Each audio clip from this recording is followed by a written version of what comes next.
And hello everybody! Everything seems to be running fine. We're all doing perfectly cool. But yes, hello and welcome back to Ready Play Go, the place where streamers, weirdos and nerds get together and play TTRPGs. We are back after a little bit of a break. It was a good solid couple of weeks of holidays and our regularly scheduled break. But we are all back 100% healthy. No one is sick. Everybody is totally cool. Everything is as good as it would always be. But yes, Sus, bro. Sus. But yes, I currently have COVID, so my throat is like someone has stuck fire and glass into it. So I may have to mute and cough.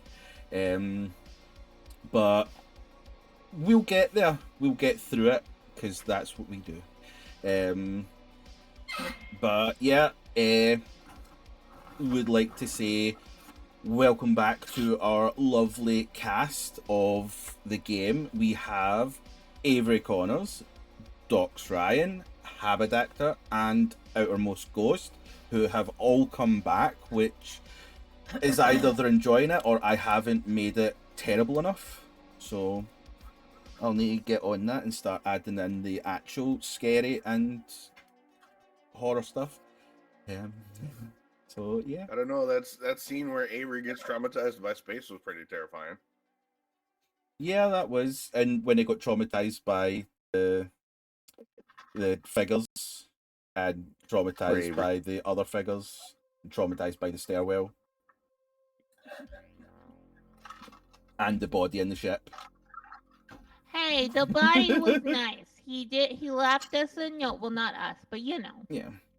Oh, and you can't forget Jamie, but Jamie traumatized like a lot easier. So poor Jamie.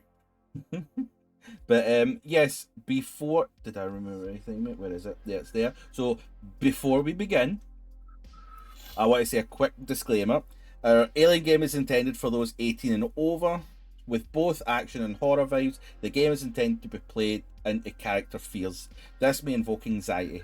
We have ground rules set up that all players agree to, but if anything within the game causes distress, please stop watching. We understand that the game may not be for everyone, and your support in any capacity is always appreciated. So, with that, we are going to jump into episode 7 of Alien Entrapment.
Okay, so we begin in a dull, dreary, and rain-filled, neon-lit street in your current location of New Glasgow, situated on planet Alba. As you have came out of the restaurant with your new friend Mac, who is the general of this planet. He owns Call the it like planet. it is. He owns the planet. It's planet Glasgow. No, it's planet Alba. It's New Okay. Glasgow, the settlement. Yeah. So, as you all had been making your way to Riley's bar to enjoy the rest of your evening, Carrigan, you are stopped in your tracks by the sight of your father, who is standing in front of you, probably about 12 feet away. And as your eyes lock, this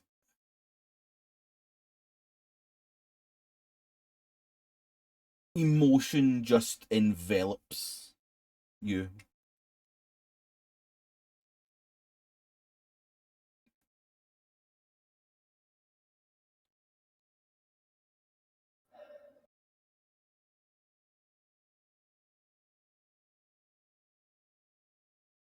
She's not gonna say anything.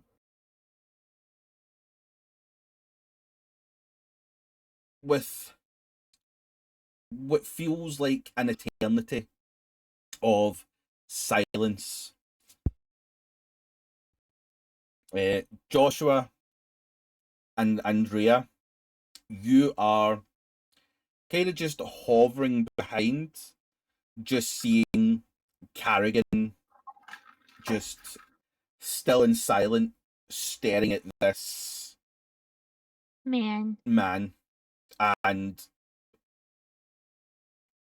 he's doing almost the exact same, and it's almost like a shocked look on his face, more shocked than surprised, and they're just staring at each other in silence. Carrigan, who's that? That's USCMC. Supposedly retired Colonel Sean Mackenzie. Oh.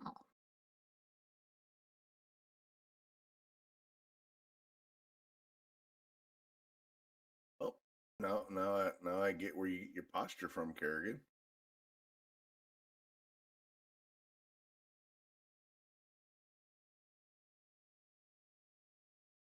It's at that point he takes one or two steps towards you, and he's still just kind of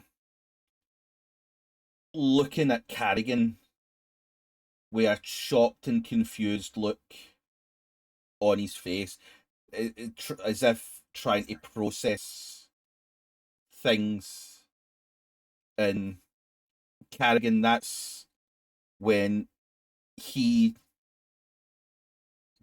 speaks first, and as he looks at you, he just simply says, "You're alive?"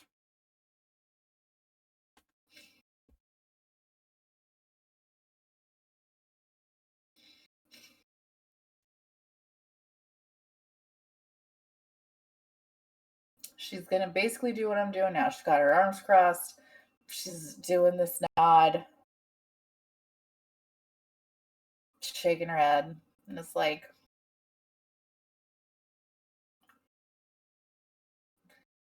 He couldn't do it yourself. Had to send John Bishop. Good job. Good job, Colonel Mackenzie. I'm gonna turn around and walk away. Sir, did you want to kill your daughter?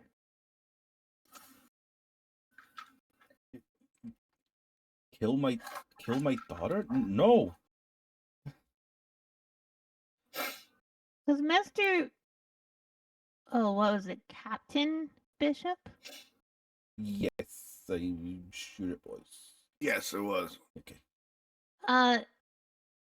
His ship certainly felt like ours was a very good target practice.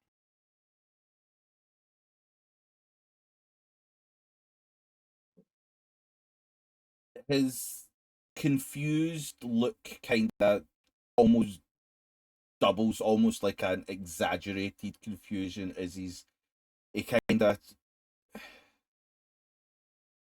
it's as if he's looking for explanations and answers. No, I think you should tell us what happened.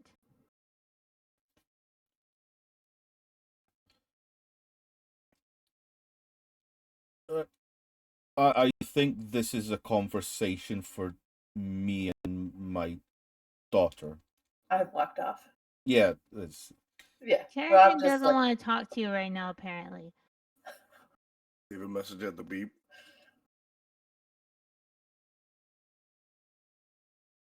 Beep.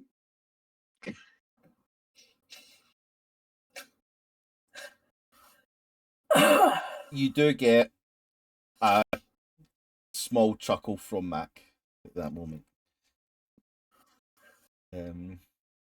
Still got it.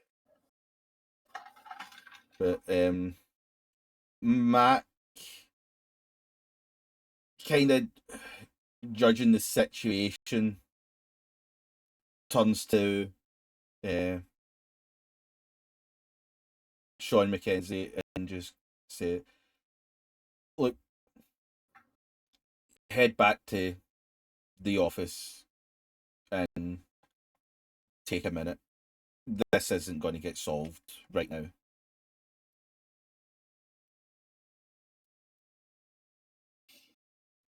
And Sean will kind of still trying to process what he's seen. He'll kind of nod and turn to start walking back along the street, the opposite direction as to where Carrigan's watched. And Mac puts a hand on your shoulder, Joshua, and he kind of just leans in and almost like see one of those people that thinks they're whispering but isn't whispering. He'll kind of just lean in and go, what the fuck situation have you brought here? Me brought. I didn't bring shit here. You're here. I. This situation is I now don't here. mean no. Common denominator. Don't do math with me because you can't math. Anyway, let's clarify the point before you walk off to your throne room or whatever you propped your ass up in. I didn't bring it here. I'm just the guy that's getting paid to keep the other guys alive, okay? I was hired by a This company is to do a true. job. I was hired by a company, her company, to hang out with fucking Stone Jaw Mackenzie over there and fly by the seat of his pants pilot who's probably in a brothel somewhere at this point to find some shit that's going on for a company that nobody can stand. And then when we're coming back from the space station, we're confronted by warships and blind FTL hop into your system. So don't say I brought it here. If anything, the fucking universe brought it here. So don't start with me, Mac. Okay? It's been a day. Don't start with me. Andrea's gonna turn and walk off after Carrigan. Now look what you've done, Joshua. You've upset. My fault. It's always your. Everything is always your fault, Joshua. You know what? I should have let that admiral. I should have let that admiral catch you. I shouldn't have warned you. I shouldn't have been like, "Yo, dude, get out. Daddy's home." Like I shouldn't have did that. But we were friends at the time, and now I don't know if we're friends anymore. I'm going back to the bar. You go to wherever you're going, king of fucking planet Scotland or whatever you're calling yourself these days. I'm gonna run off after Carrigan and Andrea. Mac kind of just like as you kind of walk off, Mac just kind of like stares a hole in the back of your head, before turning back and going the way that Sean Mackenzie has walked. Andrea, you are able to catch up with Carrigan, and Joshua, you're not far behind. Just kind of like. Hey, are you okay? Oh yeah, totally fine. Yeah. Extra doubt. So great. So great. You know what I need? I need a shop and I need a hotel because can tell you things I'm not doing tonight. Not sleeping on that fucking ship. Okay. I sleep in a real bed, not on that ship. And I need to buy something. Okay. Well, it's shopping trip time then. Just like a real quick. I need to buy. I need. Do you want any wine or any No. whiskey or No. a Coca-Cola?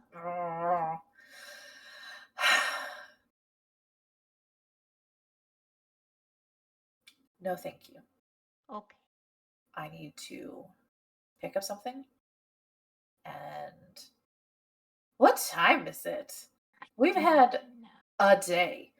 It's probably you're probably talking kind of middle of the evening. You're probably like you've went to sub to eat and stuff like that. You're Yeah. probably talking like back of 8-9 p.m. Like it's in the evening, kind of cressing into nighttime. All right. So she wants to find a shop. She has something specific she wants to buy. And then she wants to figure out a place to stay that is not Tavin's, not the Marthanóir. Okay. I realized that I fully walked away from the person who could tell me that. And so now she's having like a moment of like so pissed off that her dad was shocked that she's alive. She's so furiously angry about that. And now she's realized that she walked away from a person who could just tell her how to get where she wants to go. But she also does not want to turn back around to go find Mac to figure that out. Okay. So she's just gonna like, is this a shop? That Okay. is a shop like? Would you like a hug? No, nobody enter. Okay. Sphere. Just figured I'd check. Nobody. Thank you. Right. Give me. Hold on. Let me have a wee look at this.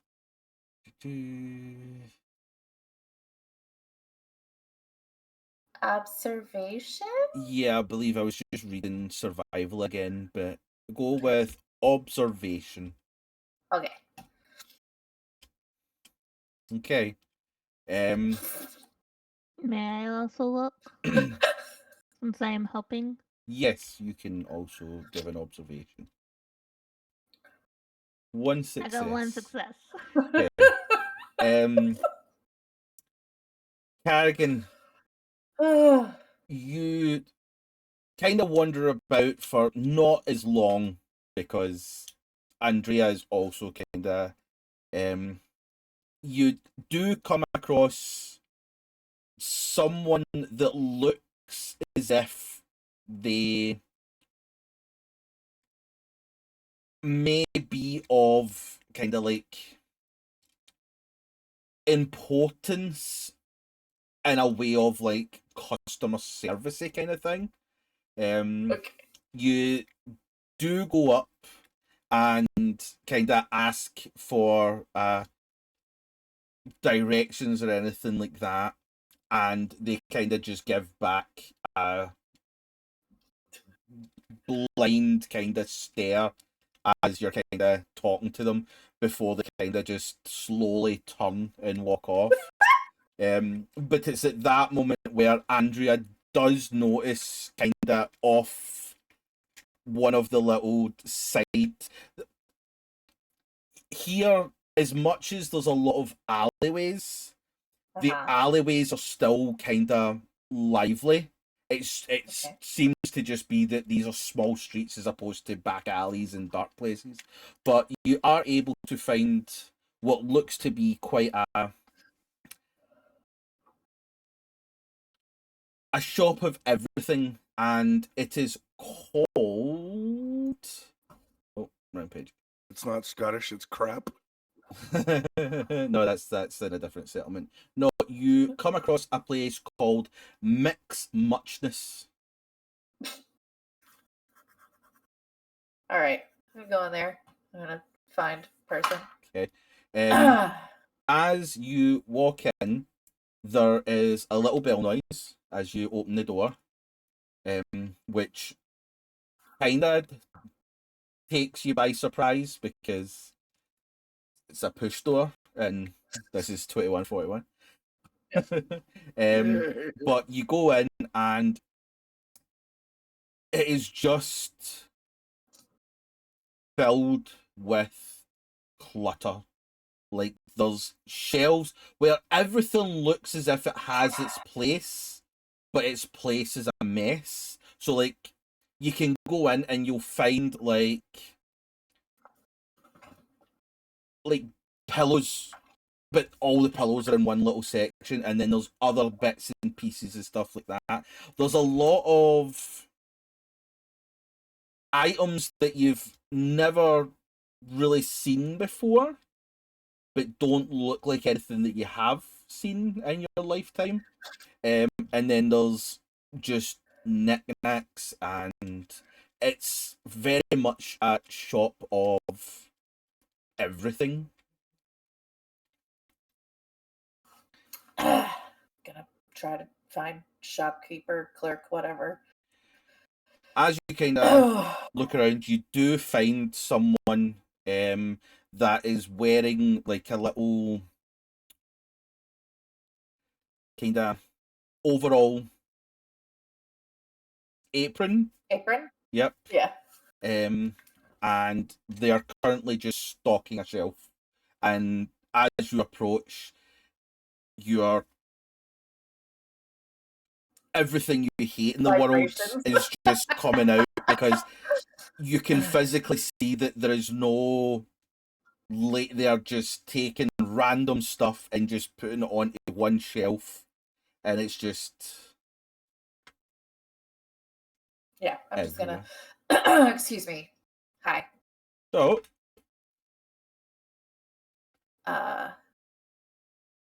do you have stun batons? Oh, yeah, you do that. Okay. Can I get a stun baton, please? He is and he just walks off. I'm gonna follow him. Quite sprightly for his movement, and he goes to a shelf that just has boxes and cushions and just everything else. And they just start kind of pulling things off the shelf and putting them down on the floor and all that kind of stuff, just cluttering everything about. And he brings out a pipe with that size and kind of just like holds it out to you. I'm gonna take it. Is this actually a stun baton? Give me an observation.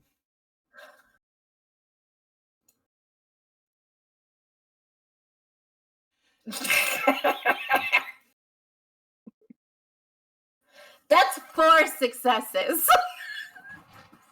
This is not the stun baton that you're looking for. This is literally just a pipe. Yes. I go, no, like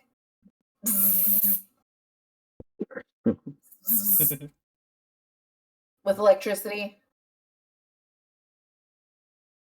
He'll kind of take the pipe from you and kind of look at it. And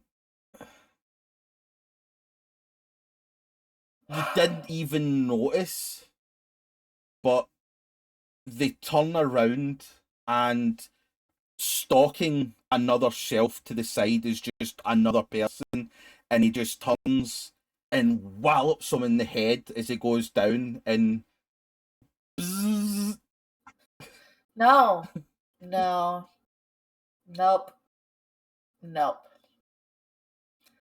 A taser.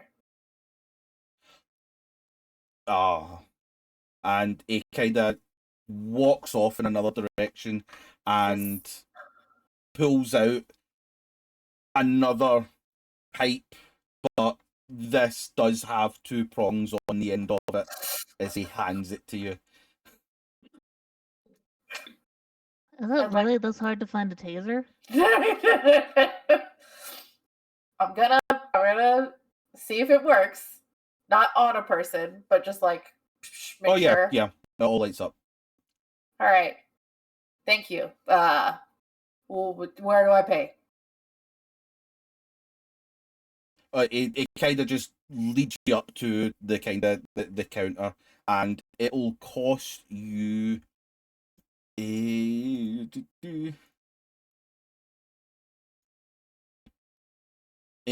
150 credits. Beautiful. So that, oh my god, you guys, I have to math. Get your calculator app out. It's 450, and then or 950, and so 4,850 is what I have left. Okay. Math. I hate math. Me too. Okay. Do I just put that in my gear, or do you need to put that in my gear? You can put it in if you've got the information for it. If not, I can pull it up for you. Yeah, right. And I'm not gonna rage at this guy. There's no point in raging at this guy. I'm just gonna be like, cool, thanks. Turn to I almost said Joshua and Andrea and be like, do you guys need anything? I gotta go to the medical center and restock my med kit, but that's all I gotta do for shopping. Okay. That can be handled in the morning, though. We're here to talk about you. Oh, I don't think we should have that conversation in the middle of a shopping center. I'm going to be really honest with you. Yeah, when we get to the bar, obviously. I don't know that I am the bar right where my dad was. No, I mean, it can be a hotel room. We can do a sleepover and talk about your feelings. I will say that Mac told your dad to go back to his office, not the bar. Yeah. Oh yeah, Mac. I wasn't there. To go to the bar. Oh, Mac told him to go to his office. I don't know where his office is, but it's probably not at a bar. I'm going to guess. Mac's office or Sean's office? Question Mac's mark. office.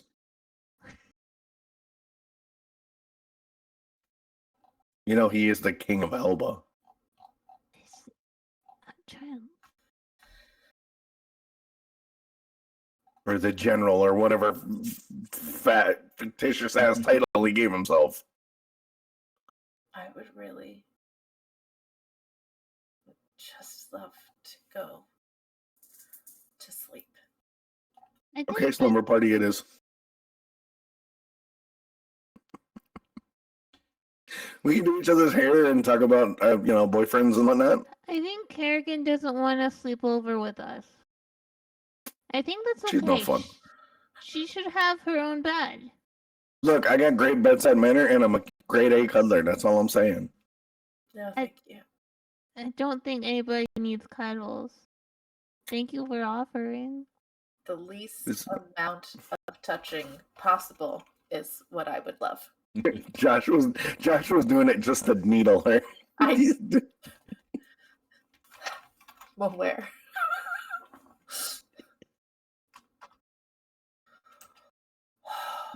I'm Trying so hard not to laugh too. He's just like, I'm gonna turn back around to the old dude and be like, hotel? An inn? Do you know where what sentence is Carrigan? There it is, good girl. He nods, and as at this point, now that he's actually looking at you, he does take a glance at your current attire, and he walks to behind the counter and come back and hands you a pamphlet. And as you open it up, it is literally a map of this settlement where it has all your places to visit and retreats.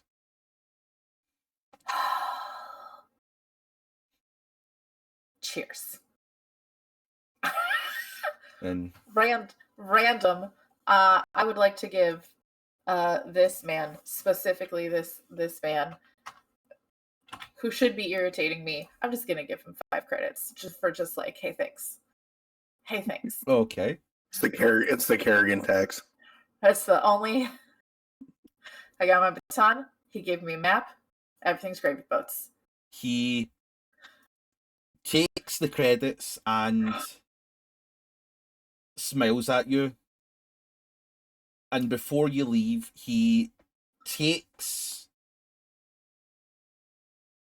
something out his pocket and puts it into your hand and just smiles and nods and just goes back to stocking his shelves. Or what did he put in my hand? It is a small bag. Oh my god, did he just give me drugs?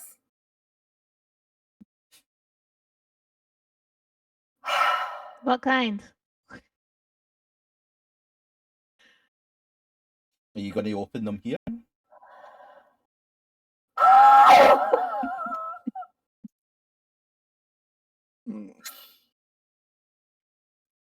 Can I see what it is? Or no? The bag is not transparent, so you can look inside it if you want. Yeah. Okay. I am. You look inside, and this bag, it contains probably a handful of these beans.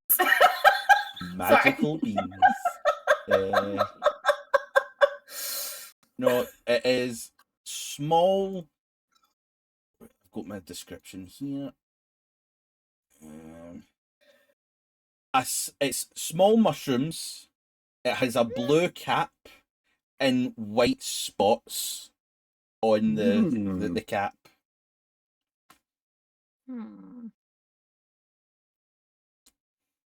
Snow caps. What? Give me an observation, though.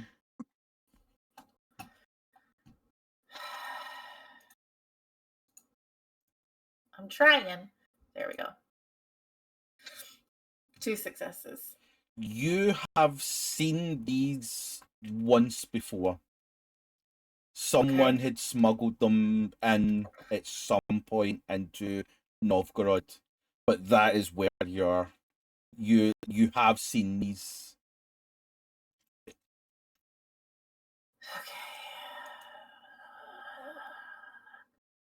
This is not in our jurisdiction. I literally can do jack shit. I mean, we could like try to safely dispose of them.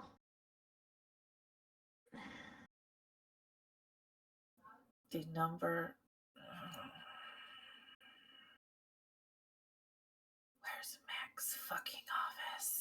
we shouldn't. Okay, this man was nice to us. No, I'm not. I'm turning the drugs into the person who is in charge. That is Mac. Okay, as long as we don't say where we got him, because I don't want this man to be sad. I don't think he will get in trouble. I have a astounding sense that Mac will not give a shit. Okay. Joshua, Yes. would you agree Which part? that Mac's not going to give a shit about mushrooms? Oh, I thought you were worried about the turning the drugs in part. No, Mac's not gonna give a shit. Yeah. He ate those on mission all the time. I hate this place. I didn't know this place existed. I hate it too. Okay. I guess. Look, I'll do you a favor, Carrigan. Why don't you give me the drugs? I'm a medical professional.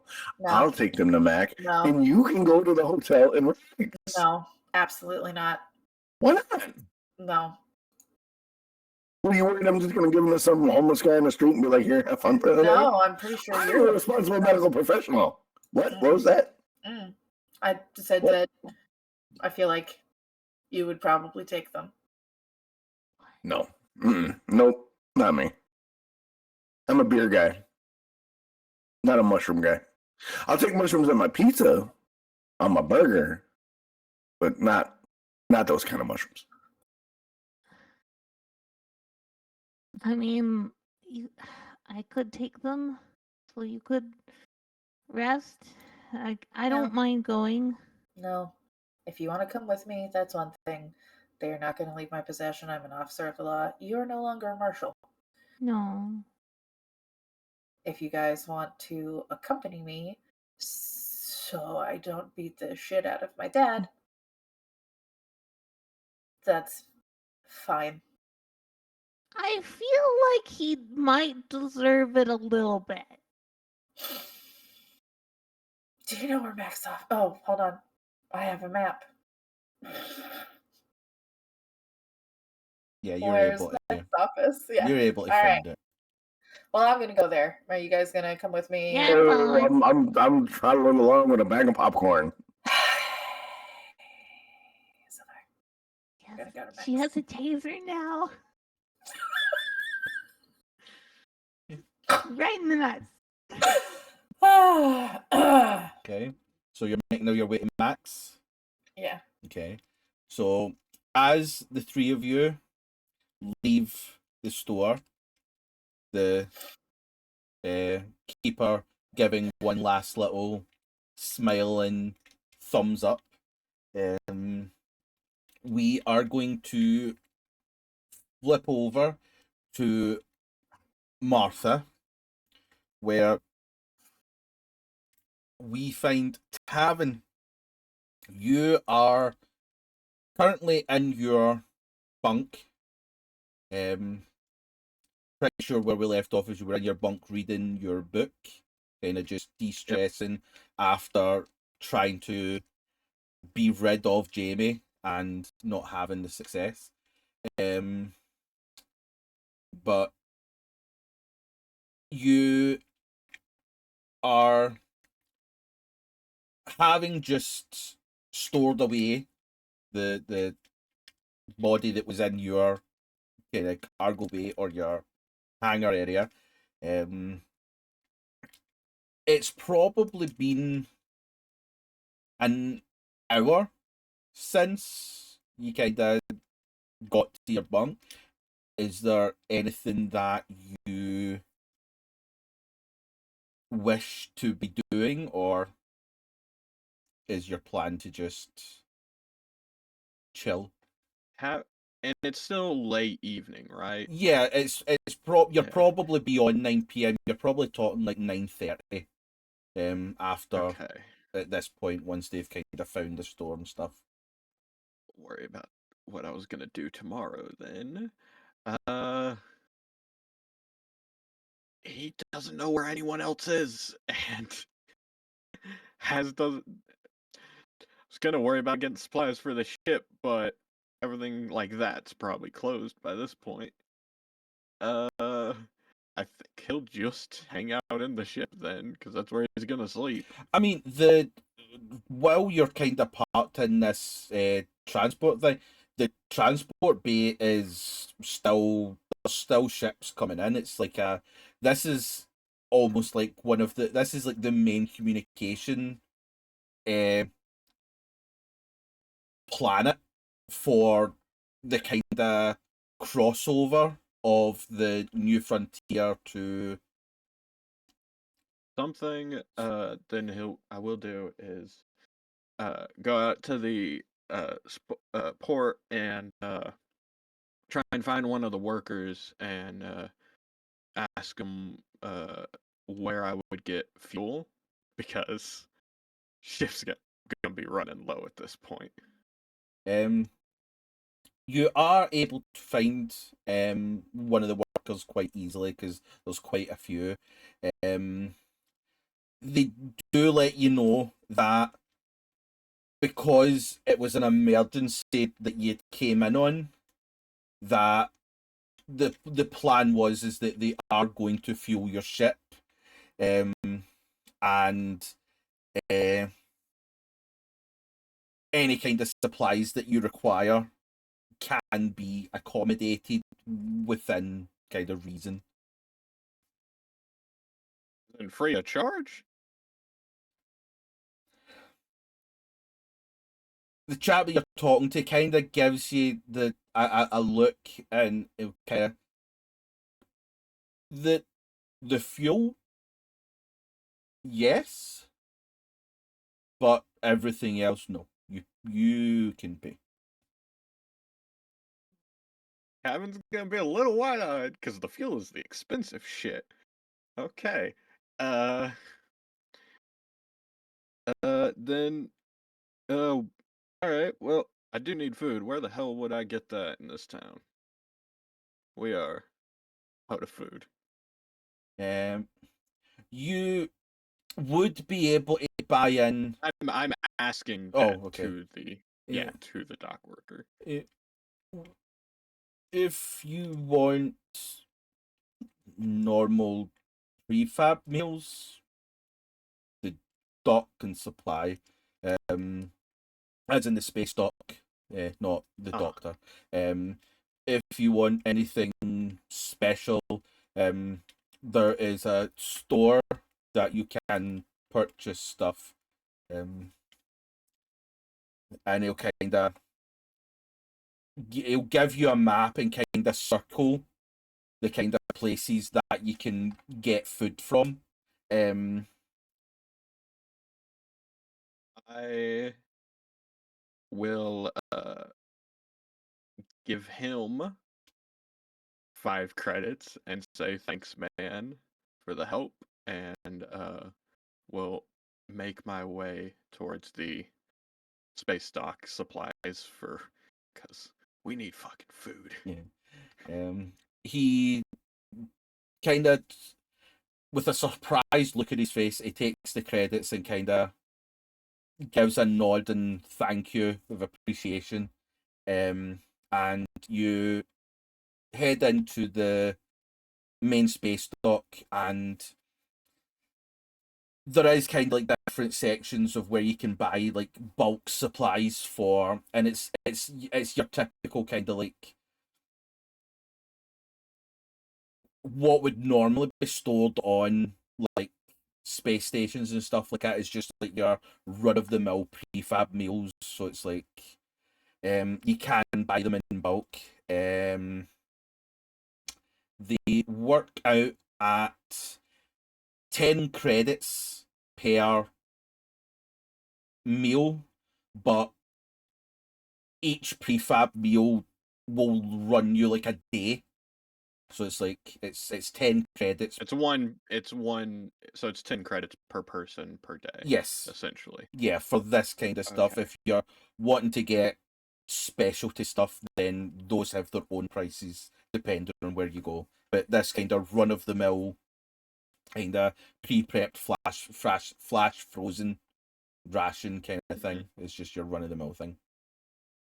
I am going to spend 2,000 credits, which for 4 people is 50 days worth of food each Okay.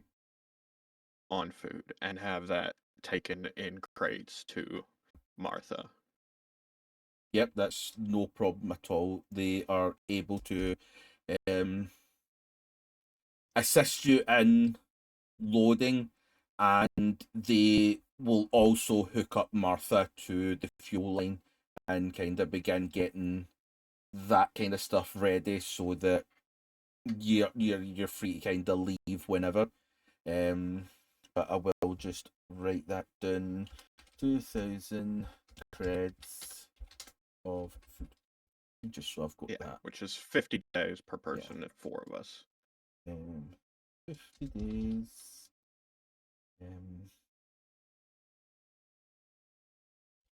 Per person.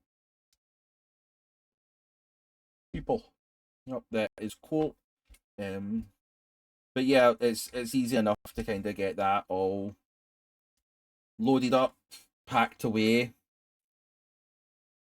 You do see one of the workers kind of not necessarily mess about or anything like that, but they kind of double take your makeshift package that is kind of ratcheted down. Yeah, like it's like they've kind of had that kind of look at that, look at everything else that's kind of just flung around and not nailed down, but this one thing is very much not fucking moving. But they don't question or anything like that. You just notice that they have kind of curiosity of, huh.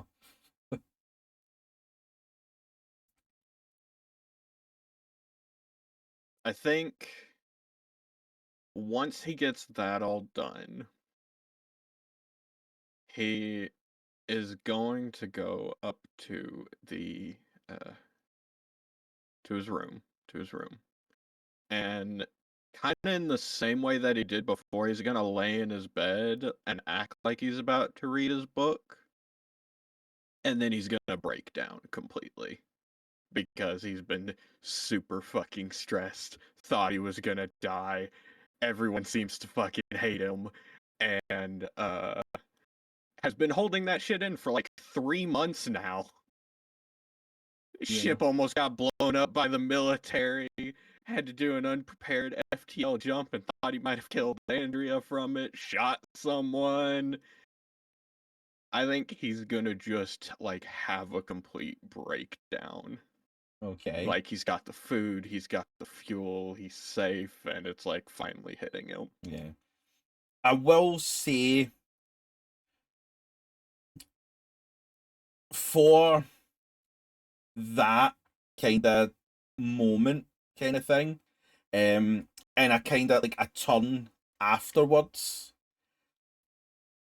with just the emotional response that it would give you, I will say that for anything wits related, it will be like a -1 modification, but it'll last like 15 minutes for a turn, just with how impactful that would probably be on more your mind than anything else.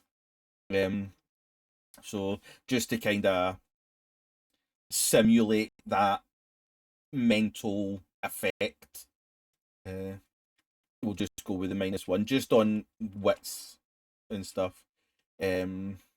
But yeah, you are. I mean, he doesn't know where anyone else is and doesn't really have anything else to do, so Yeah, like the only thing that you have is the map. So yeah, and yeah, he's not going out after that. And there's no one to talk to outside of Martha, and she doesn't really talk back. So well, you have Jamie. I think he'll just. I told Jamie to leave. Jamie is oh out no, of the that ship is for the Jamie is currently. I told Jamie to get out of the ship for the night and he can come back tomorrow. Do you know what that is? In like fucking 200 credits or something, Yeah. like 500 No, credits. I think it was so- only 50. Hold on. Was it? Yeah, Oh, I'm well, pretty sure it was he'll 50. figure it out. Hold on, I'll just He'll figure it out. because I had it written down. Yeah, it was 50 credits. You said 50, just to okay. fuck off, and we had the whole thing of he's the only person that's made any money in the last 6 episodes. And he doesn't have anyone else to talk to or do anything, so I think he'll just go to sleep then Okay. afterwards. No, that's no problem. Well, that is a good segue back over to our trio that is currently heading their way to the office of Mac.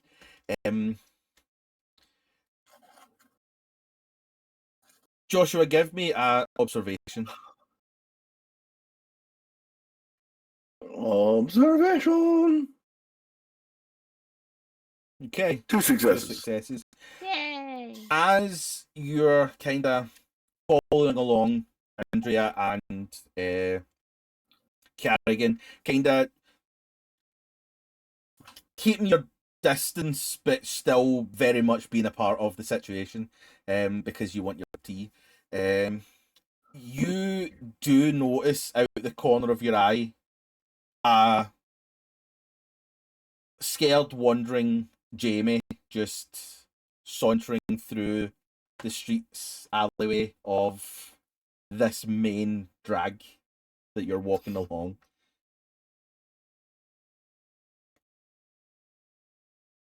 I'm like, hey, hold up. Jamie's over there. I'm gonna go walk over to How did you bewildered know? looking Jamie. Um, Like, hey, buddy. you're kind of used to the deer in the headlights look that Jamie has permanently had as his facial expression since the first jump. But he kind of just, as soon as he realizes it's you, he just beelines over to you and is like attached to your hip, where like Bambi has found his mother.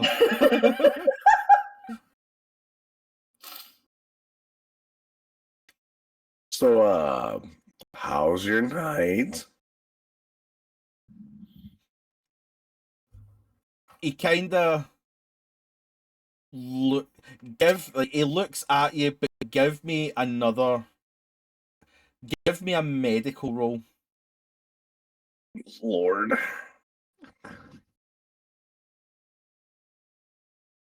One success.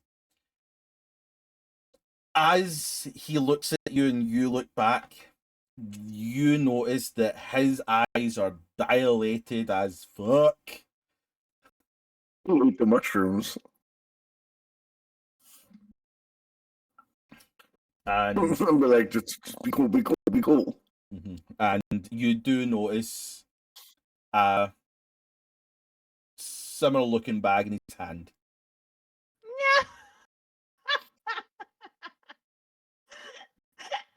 Gonna take the bag and put it in my cargo pocket Yeah. and just kind of like grab Jamie around the shoulder and be like, come along. We're about to go we're about to go get some tea. There's absolutely zero resistance as you begin walking again. Jamie walking alongside, and it is just this face of wide-eyed, just looking at everything around them as they kind of float alongside you on your way to Max. Tavin's got to keep better tabs on his things. Did you escape from the Marthanóir? You okay? He just blank stares almost through you, and First time? just gives this like smile of recognition. Kinda creepy, I'm not gonna lie.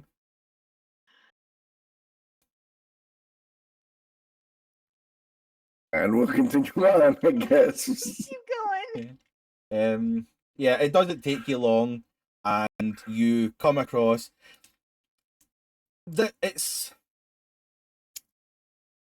not what you had built up in your head of this grandeur of throne room, but it is dingy red stone building that has kind of a very weathered look upon it, and then just to the side a solid gold thing or sign that says what was that place called? Sugar. General of the Three World Empire, King of Planet Alba.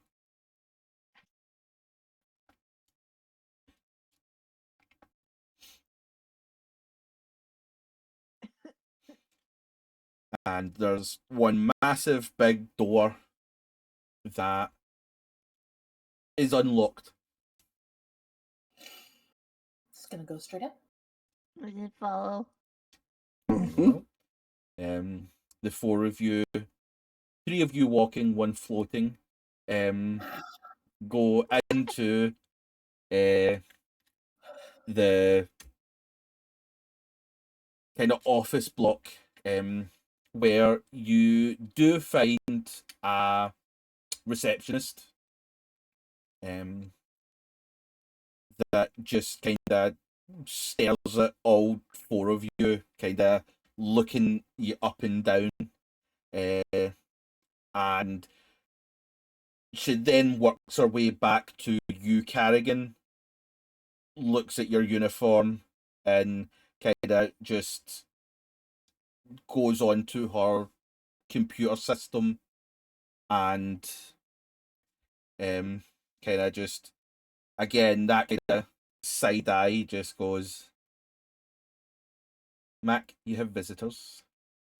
And kind of just goes back to reading her book as she just leaves you just standing there.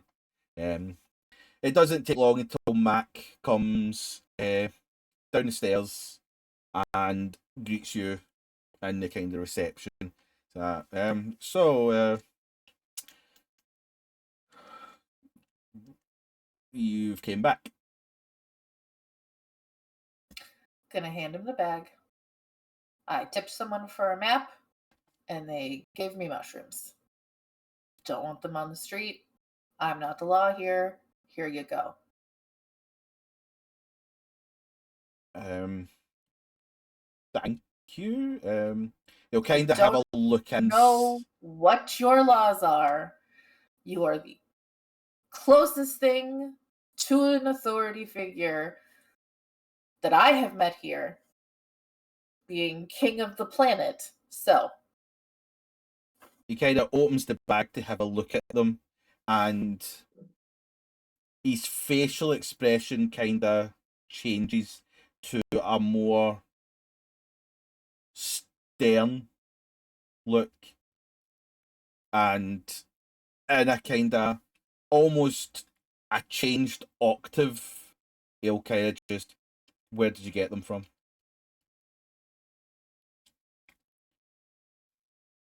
mix muchness. Okay. And he kind of steps back to another doorway and kind of mutters something in there, and someone kind of comes out behind them and kind of things by you and leaves the building. Apparently I was wrong. They do care about drugs here. Oh, good. Good. And he'll kind of, like, he'll come back up to you and goes, thank you for bringing this to our attention. Of course. We've been trying to get a hold of these for quite some time. Is there a problem with them currently? Like overabundance, I assume. Oh no, they're just really hard to get, and they are fucking immense. Like if you tried them, and he'll look directly at you, Carrigan, and go, I think you could probably do with a couple of them. Just take the edge off. And then he looks at Jamie. Did you give him them? He might have found some. No. Well, going forward, age is still something to consider, but he needs to learn anyway. So is this all you are coming to? Yes. Yes. Then going to hotel. Okay. You don't want to speak to... Colonel Mackenzie, why would I? I don't know, maybe because there was a very long, awkward silence that was deafening. Oh, because, like, he looked at me like I should be dead Yeah. after sending John Bishop to come kill me, presumably. Yeah, That's what it that seems kind like. of sums everything up as to why I'd think I- you'd want to talk. Yeah. Yeah. Yeah. I'm gonna get some sleep. Are you sure? Because he won't tell me anything. Kind of want to know as well. Not the time. Appreciate that. There's a nice hotel just not far from here called Kaz's Cozy Corner. Tell her I sent you. She'll set you up. What? So he called you Bear, and you said your name was Mac. Is that your name? Just I go, hey, King of Alba Mac.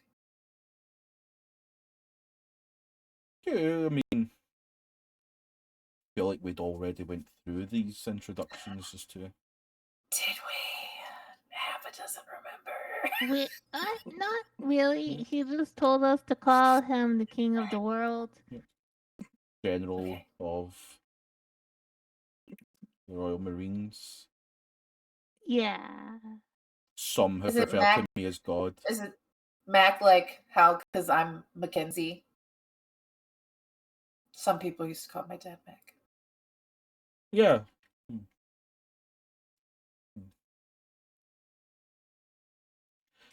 Something tells me you don't like not knowing names. That's not at all. It's not a big deal.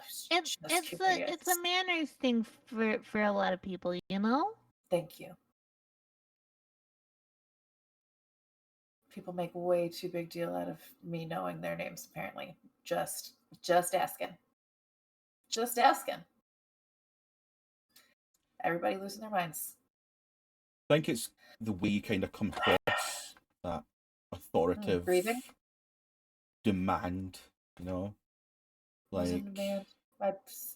I said, hey, is this the thing? And you said, yeah, sure, that's fine. And then I said, hey, is it also like this?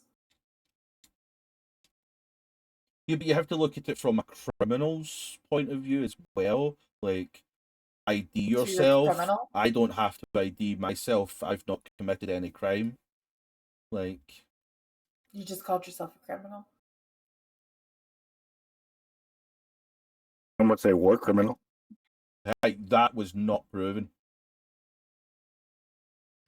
It's not a war Is crime the this- first time. I mean, is this the appropriate time or place to discuss war crimes? I think it's too late in the evening to be talking about war crimes. You said Just my Kaz's opinion. Cozy corner? Yes, Kaz's Cozy Corner. Tell her that Max sent you, and she'll put you up. And then, come the morning, She's gonna know that it's you. Mac is what I was getting at, because like yes, people that knew my dad called him Mac. no We're on one a really plan. goes around telling people that Max sent them. Then it's not me.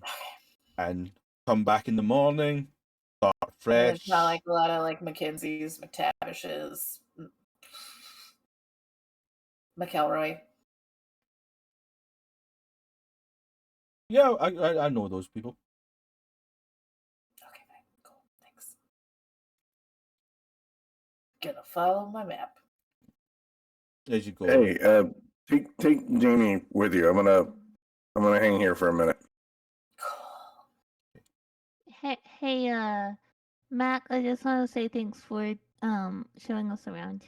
But you have a good night. Indeed. You too, and hopefully in the morning we can all get on a better footing. Mm-hmm.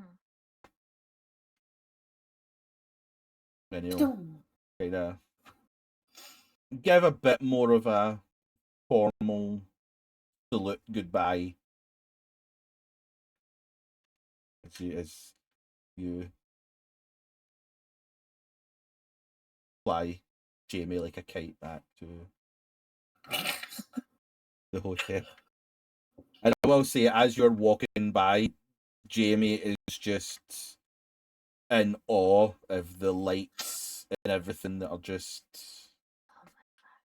going through, but does not utter a single word, just blindly follows you wherever you take him. Just amazed at his surroundings. Joshua, you are remaining behind. Mm-hmm. I'm gonna wait till Carrigan and Andrea and Jamie leave, and I'm gonna look at Mac and go, "Is the Colonel in?" Aye, he's up in the office. Cool. I need to talk to him. Is your friend going to be upset about this conversation? Yeah, she won't know about it. Okay. Come on up. Eddie will lead you up the stairs to his office. As you go in, you see Sean Mackenzie sitting on one of the couches, and he kind of stands up in a defensive kind of, not aggressively thing, but that kind of like stands up, and Matt can be like, settle down. We're going to have a peaceful conversation. I'll pull up a chair and sit down and be like, "So, Colonel, how are you?" Kind of just stares back at you in that kind of cut shit. Kind of nod. So we got a bit of a problem. We're doing a little investigating, and your name keeps popping up around something, and I wanted to know if you could clarify it. Kind of. He has this kind of hardened exterior while we are kind of talking to him, and there's a kind of 10-15 second where it's that kind of stare down before his chest kind of sinks, where he realizes he is not going to win this stare down, and he'll kind of look at you. Look, I had nothing to do with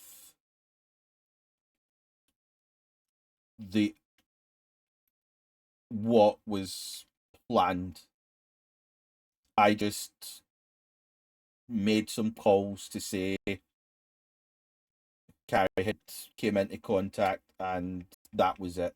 I had no knowledge that that was the route they were going to take, but I'm not worried about that. That's between you and your daughter.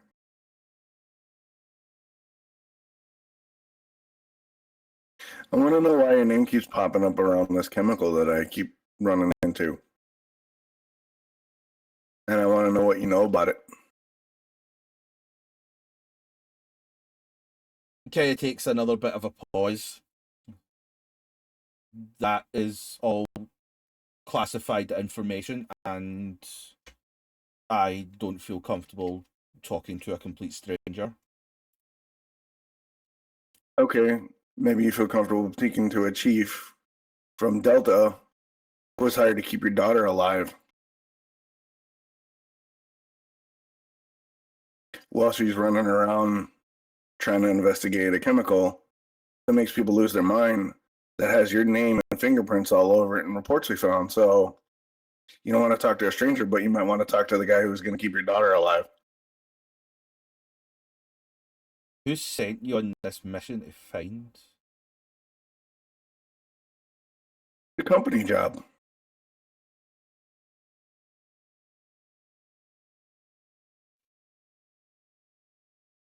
They somehow were able to pull enough strings to get your daughter on the job too, and she ain't real happy about it. He kind of gives that. Yeah, that's fair. I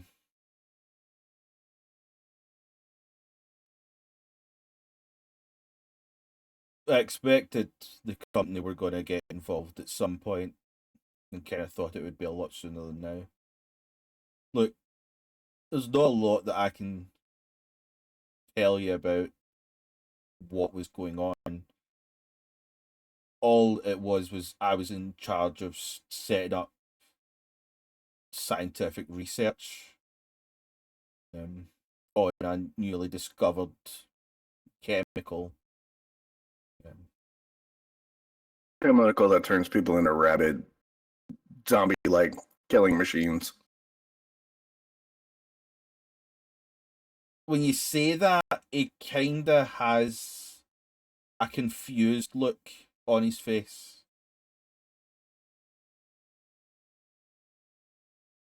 And That wasn't what you signed up for? no, Because we had to shoot our way out of an overrun space station. And we found a scientist and a bunch of paperwork that had your name on it and all this other shit. It's a bad luck, Colonel. kind of again just tries to process all the information you kind of. No,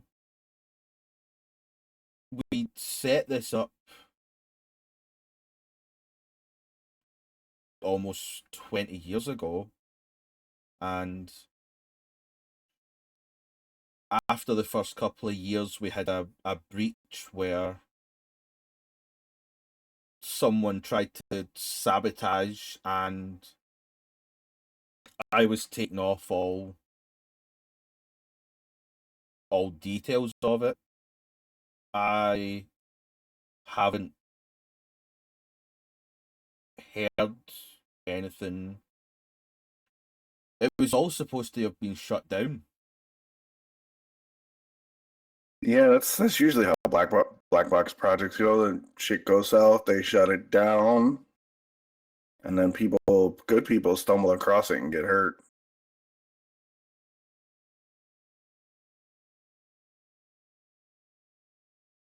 So, before you answer, I got a proposition. You still got pull, obviously. And I've got some pretty important stakes in this little shit show. So, A, this conversation didn't happen. And B, you might want to start poking around and figuring out what your supposedly shut down project is still doing. And then you and I kind of communicate, because the more information I get, the easier it's going to be to figure this shit out and keep Carrie alive.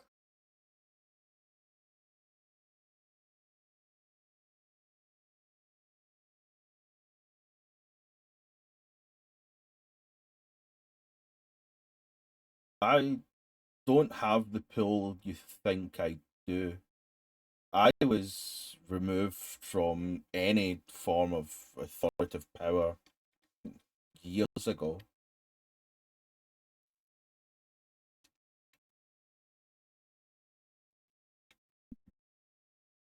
You may not have a. All that happened was I let an old friend know that something had happened with Carrie and asked if they could bring her back. But when I didn't hear anything back for months, I just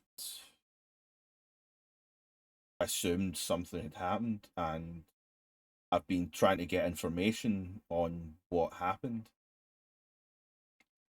You may not have any official power, but you still know players, and we all know that with the club, you go out, talk about the old times, swap war stories, have a few drinks, get some, I'm just saying. Send me some information because it's going to help me figure this shit out. And that way, that's somebody who's capable of, now don't get me wrong, your daughter's totally capable of keeping herself alive, but having somebody watch her back that you can trust, Mac can vouch for, better vouch for, is kind of an insurance policy, isn't it, Colonel? Because I got a feeling we're going to be going into some deep shit soon. Look, as I said, I don't know anything more than what we knew about this 20 years ago. All this was a new chemical that had potential, and it was made a lot more of a secret after the first group tried to, as I said, get in and effectively take it. What kind of potential were you researching?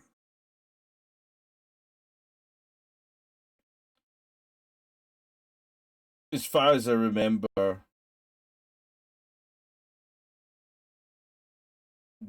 they believed that it had some capabilities to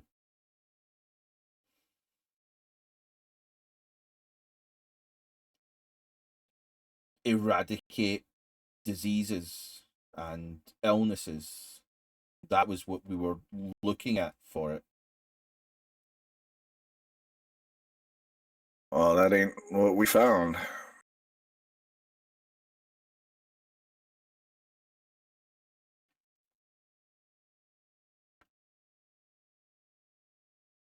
Can I make an observation check to see if he's holding back? Yes, you can. 2 successes. 2 successes. Hold on.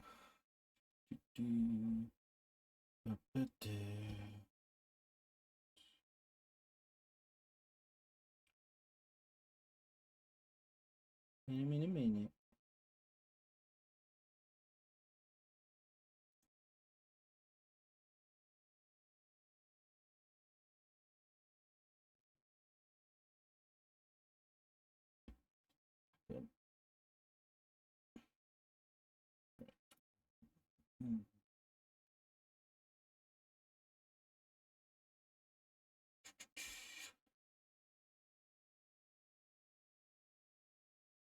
That wasn't what I wanted. But that wasn't the role I wanted. Wasn't the role I wanted. Says every GM everywhere. No, I mean, Damn it's no rolled it in the kind of the same way. Mm-hmm. Hold on. I'll just have to. I know you're getting that. No. You do get the slightest indication that he may not be giving you the entire truth.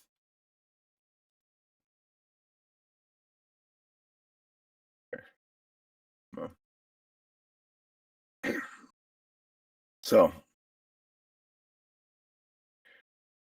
I know how this goes. All I'm saying is make some calls, look into it, send me a message, and I'll send them I'll give them my encrypted message, because I need to know what we're walking into. And obviously, you gotta figure your shit out, but something's going on, and it's gonna go bad, and I don't want to be caught off guard, or I don't want anybody on my team getting caught up or killed because somebody didn't feel like they could open up and tell me what we needed to know. So He sort of nods, and then this is where he looks you in the eyes for the first time. Do you still have contacts with the Marines? I got some mates out there, former operators that I drink with when they pass through from time to time. I'd maybe contact some of your friends and ask what their involvement in all this could have been. I figured that was my next stop. But I'll leave you and Mac to drink the night up. Just give me the heads up, Colonel. That's all I'm asking. He kind of relaxes back into the kind of chair more and removes eye contact. And Mac will kind of look at you and go, if he says anything else, I'll let you know. Appreciate it. Mac, before I leave, you said when we were talking about it earlier that this chemical had shown up here. Aye. Did you guys run tests on it? We haven't been able to do much like that, but it's passed through the port a few times, being sent here and there. Didn't ask too many questions. So none of your research boys had a chance to kind of look it over? You just kind of waved it under the table? When things like that come across your desk, we just keep it out of here as quickly as possible. But I will say that it never ever came without authority. You remember whose authority?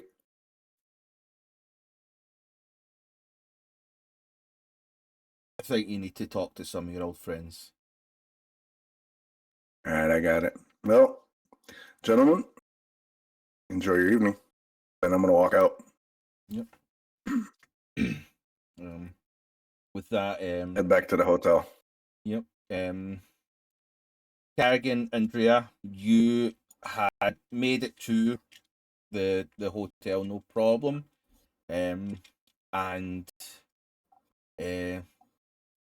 Kaz, the kind of maitre d' of the establishment, is a very small, probably late 70s, early 80s woman. Looks as if it's way past her bedtime. But she is able to lead you to a nice hotel room, where you have privacy, couple of beds, and she leads you up and kind of bids you a good night and makes her way off, and you are left at the doorway of your hotel room. I have a question. Yes. So I have a data link Is that like smartphone like I can look up stuff? Do I have The data link is more kind of just like messages back and forward kind of thing. Like you would need to get an actual terminal to be able to get information. Okay.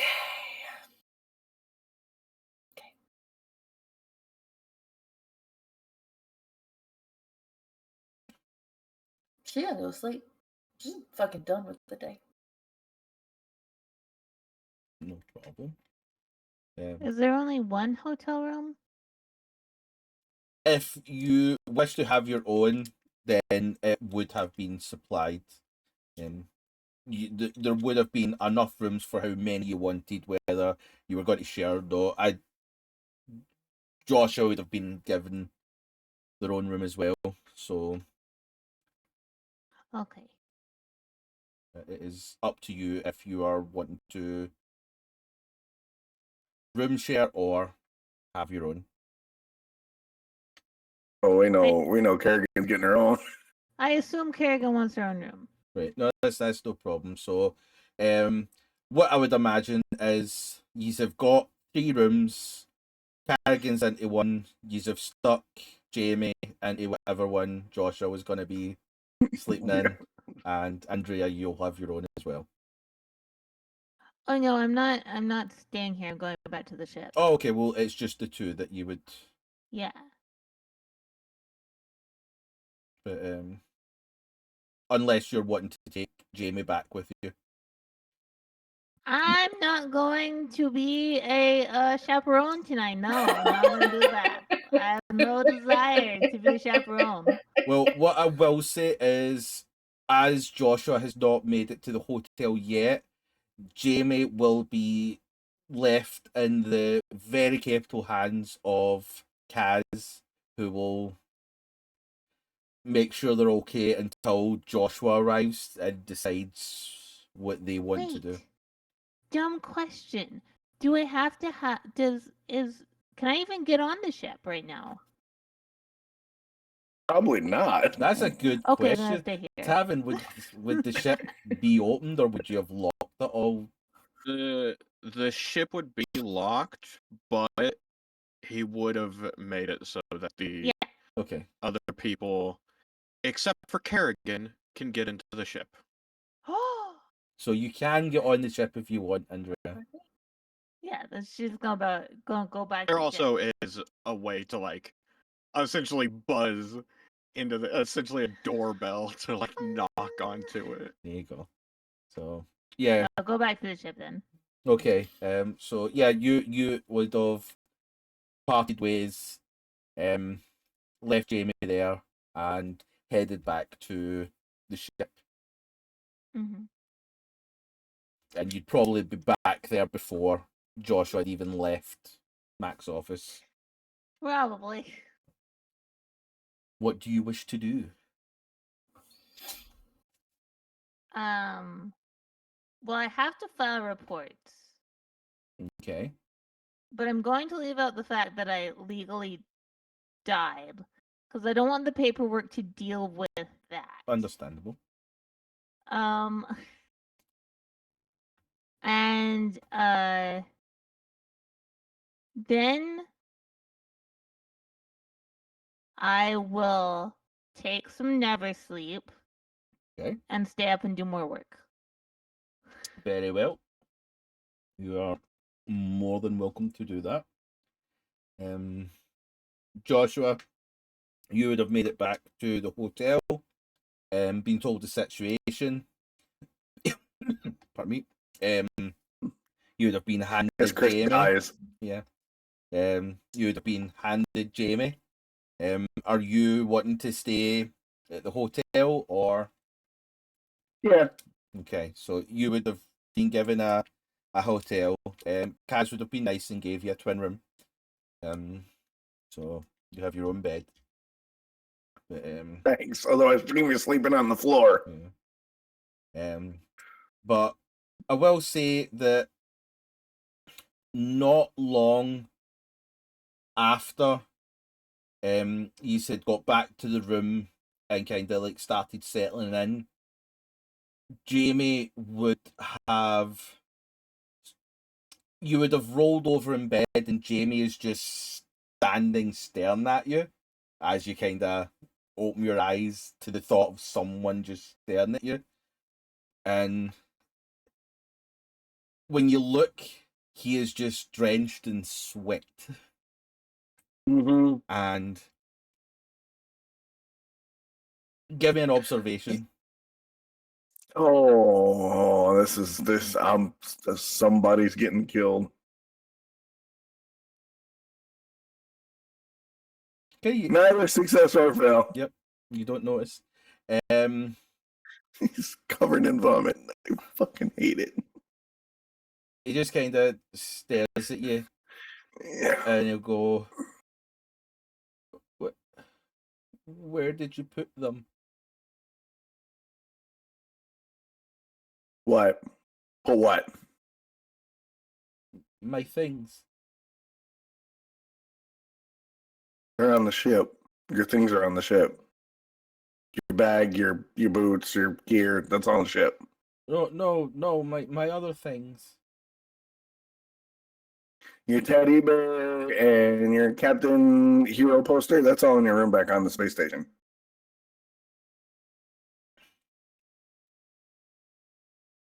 He kind of has another kind of look around. Yeah. Okay. I'm tired. Okay. Go take a shower and then go to bed. He just wanders off into the bathroom.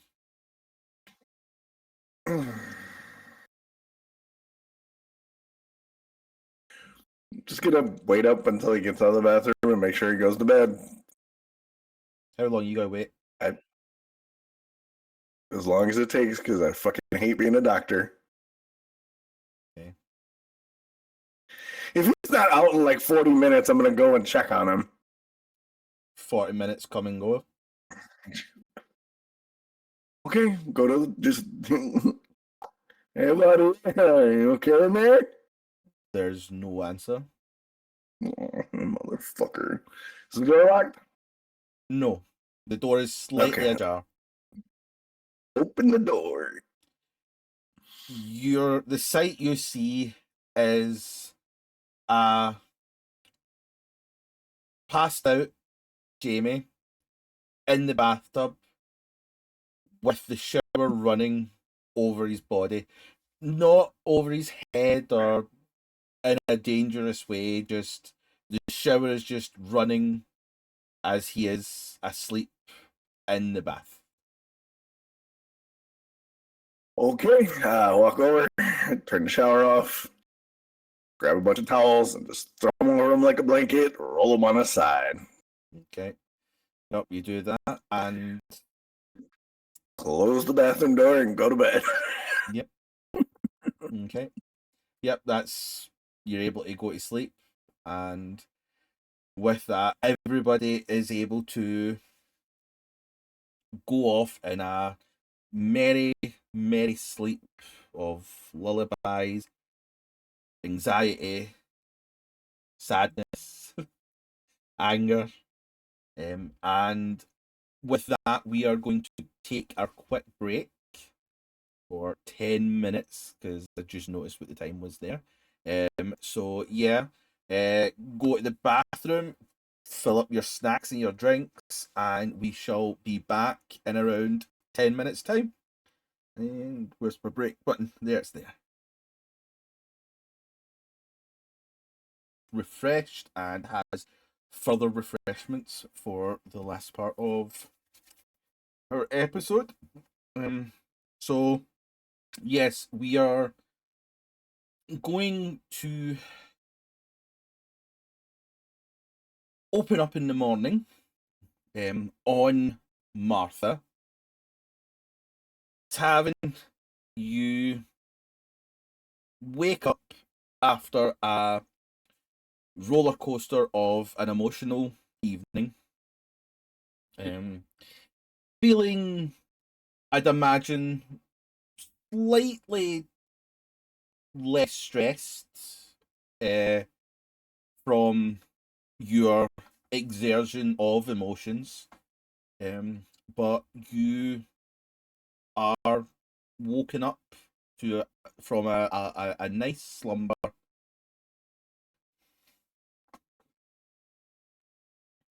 I will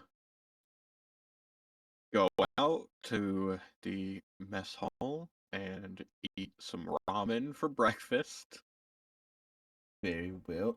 Andrea, would you be in your quarters or? Yeah, like after I get done what I need to, just gonna take a shower and then. Okay, no, that's good. It was just so if Tavin was going to be walking in, and you were in the Oh, galley or probably at something this like that. point. At this point, she might be in the mess hall. Okay, no, that's cool. We can do that for RP purposes. Yeah. So yeah, Tavin, as you kind of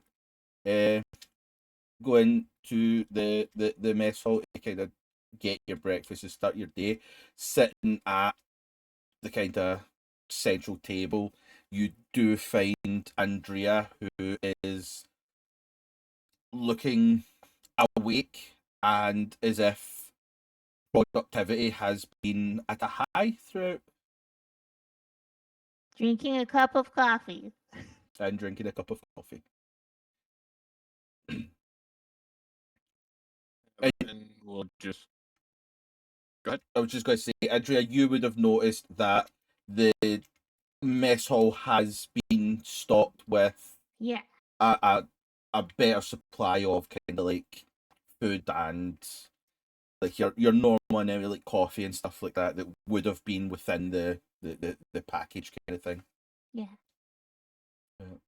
Tavin, you were saying. Tavin will make his breakfast, go sit across from Andrea, and say morning. Good morning. How's your night? Peaceful. Good. You owe me 200 credits for all the food. Is it that cheap here?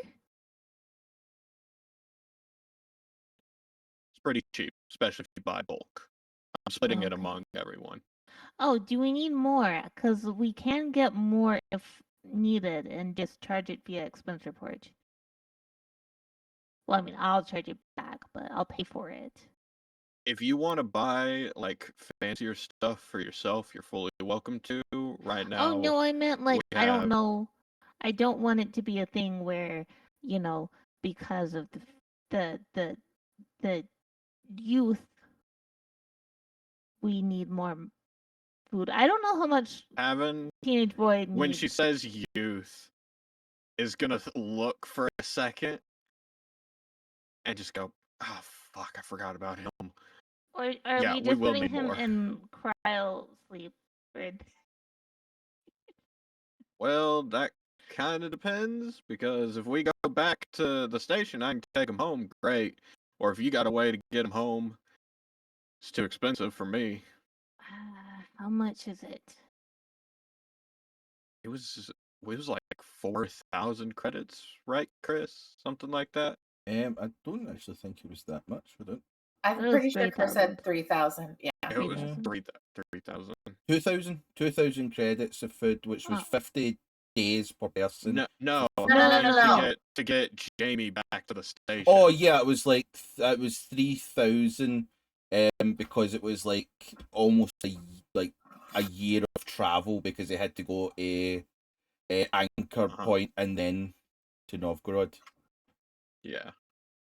So yeah, it was 3,000. It'd be about 3,000 credits to get him back on some random ass transports I could find. So it'd probably be faster just to keep him here. Well, that's if we're going back to Cheaper. the station. Are we not?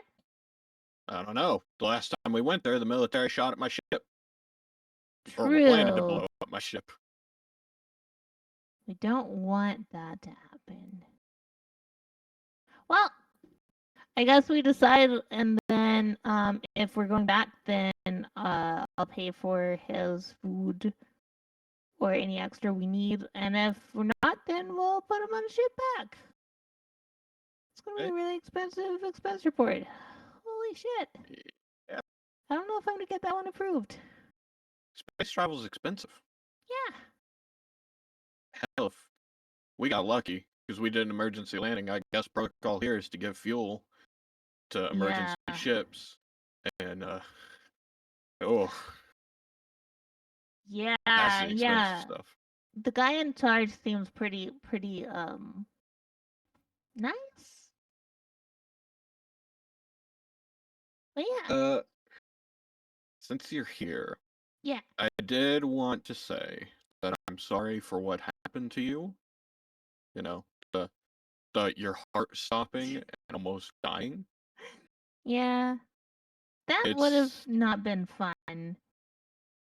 It's not something that happens every time you make an unplanned jump like that, but it is a risk. Well, I And mean, it was, hey, we didn't blow up, so yeah, it was either that or get blown up because I can't outfly Exactly. 6 military ships. yeah, that's a lot. So thank you for not blowing us up. And I guess I'll let you know, since Carrigan thinks bracing is going to help with that, I'll make an announcement. But I mean, who knows? Who knows what could have happened? But I do. I've done it before. Okay. The fact is, we've passed that point, and we can't redo it. So next time we make the military angry, we just be careful, I guess. Question mark? Where are the other two? They stayed in town. Yeah, this me asking. I can show you where. Jamie is also with them. He found some drugs. He had his first little trip. I don't think it was very pleasant. He found drugs? Oh, they're very readily available.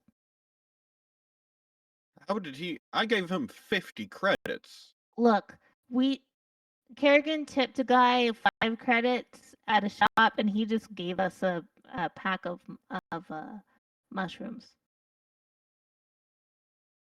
Did you see what they look like?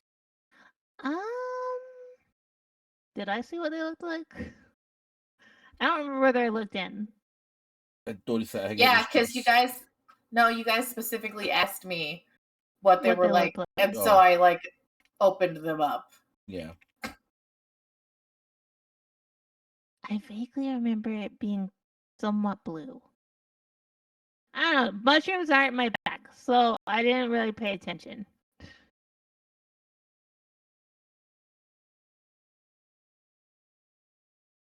Right.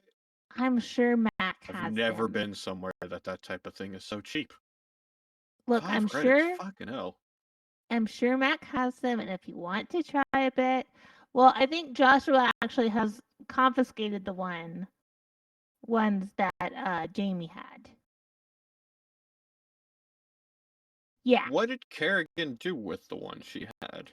I'll turn them into Mac, who is the king of the world, sheriff man. All right. And they're not illegal? No. Okay, that makes a little more sense. That's why they're so fucking cheap. Okay. I guess once Tavin's done eating, and if Andrea finishes her coffee and breakfast, She's just having coffee. Just coffee. I guess we should go find the others and figure out what we're doing. Yeah, let's go. I can show you the way. Okay. I will say this is the first time in months that you've seen Tavin not wearing his spacesuit. Oh, He's right, just because wearing we're like on the jeans, a ground. t-shirt, and his flight jacket.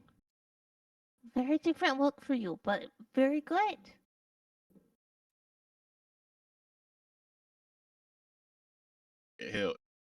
he won't respond. He'll just follow Andrea's still Andrea. in a suit. The full power suit. No, because that one was I've been imagining a pantsuit this entire time. well. That's what she usually wears, but then when the heart attack happened, she was wearing that, and it's kind of ripped, and she didn't bring along her second one, so it's more like a button-down shirt and pants now. Okay.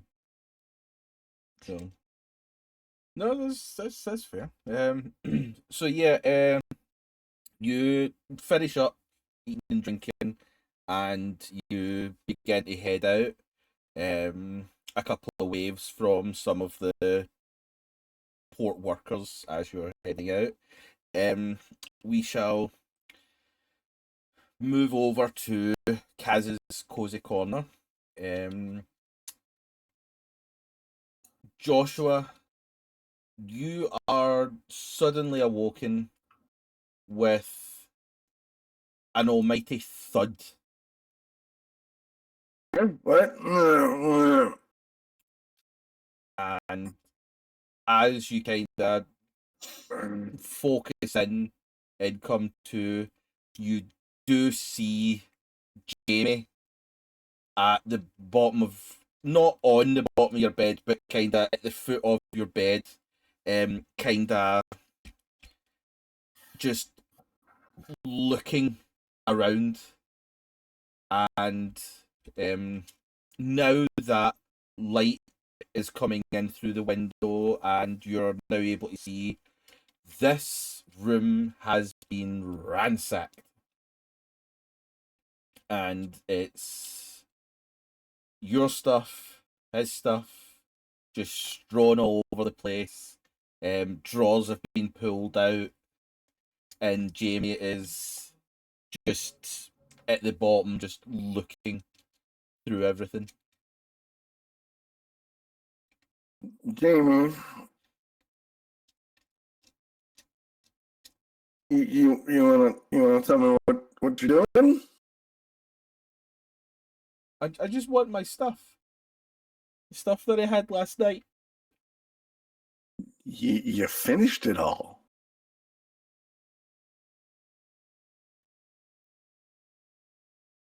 There's just the face of complete disappointment and sadness all over his face. So you're gonna clean the room up now, right?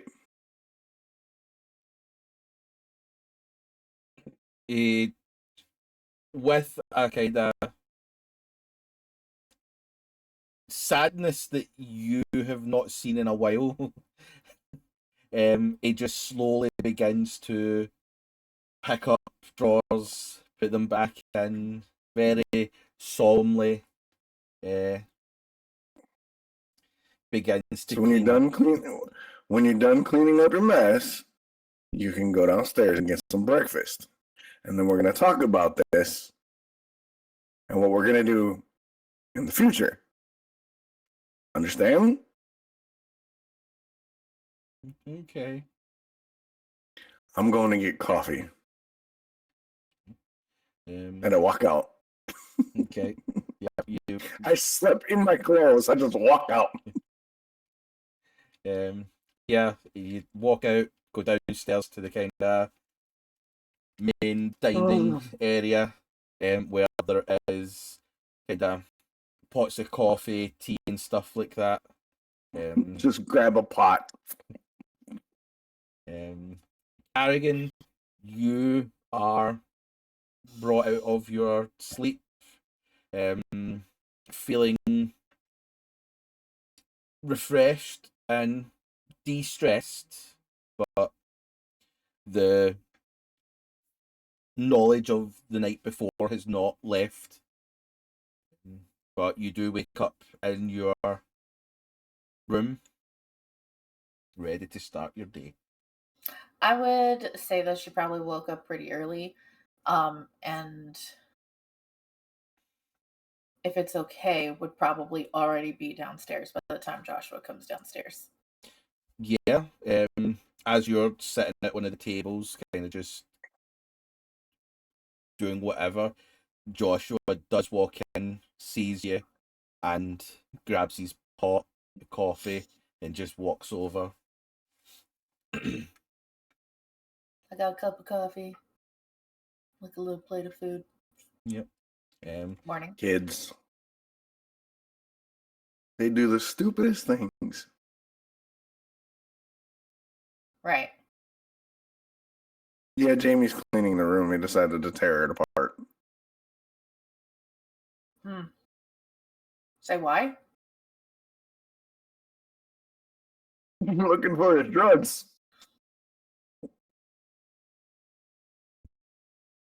Awesome. Yeah. Yep.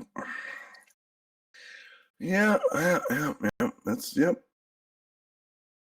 Thank God my daughter isn't that nuts. You have a kid? Huh? What? Yeah. She's 10. You live on Novgorod? No. Mm. She's not with me right now. All right. But yeah, no. Hopefully she's not gonna turn out like Jamie's ass, because I'll space her.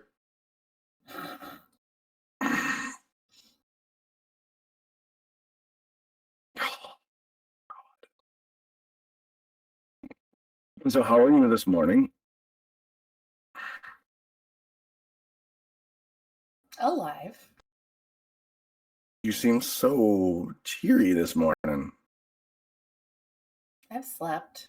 Actual sleep. No. So, didn't have seen your dad on your bingo card, did you? No. No. Very weird. He just happens to be to where we randomly jumped. I mean, your dad is a colonel. He's probably He's moving retired. and shaking. No. Yeah. Let's go with retired. Yeah, like you said, retired. Supposed to be. I mean, he could have took up golf, but apparently he likes to hop around backwater planets all the time. Yeah. Got a lot of questions to answer. Yeah, like the "why are you not retired" question, I assume, is number one. Yep. Number two of I'm just taking a shot in the dark.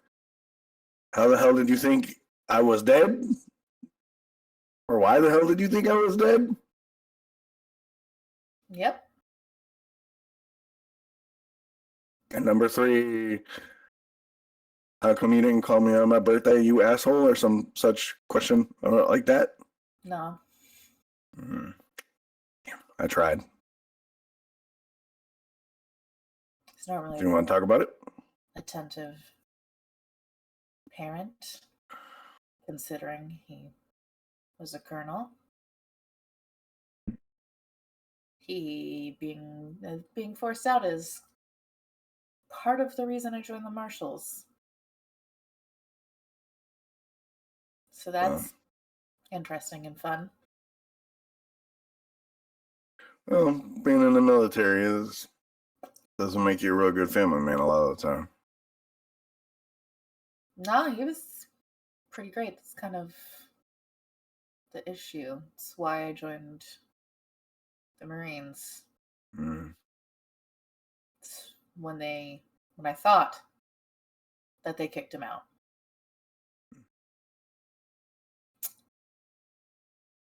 Yeah, I didn't do the family thing until I cycled out my last tour.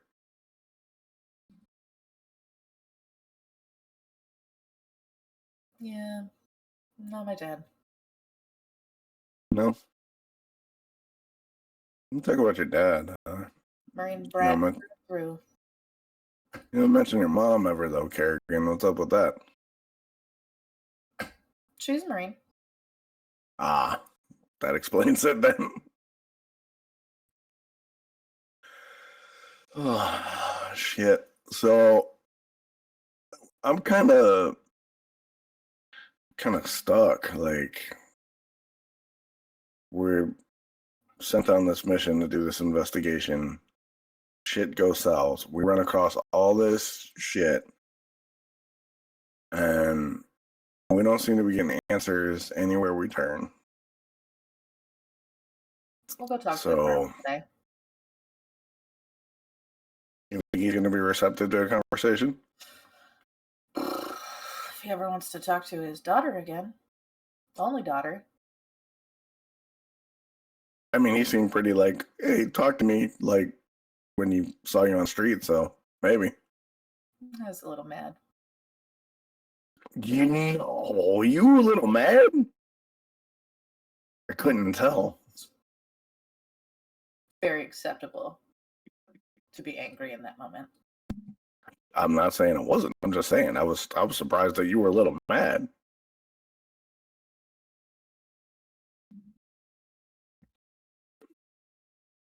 Big fan of sarcasm. Nope. Mm. It's character flaw. I'm working on it. Mm. Traumatic past. Got to, it's a coping mechanism. Either sarcasm and caffeine or drugs and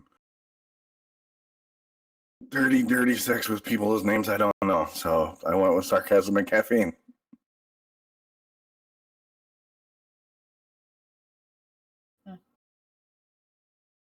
That's it. I get a I'm giving you like A grade material here, Carrigan, and all I get is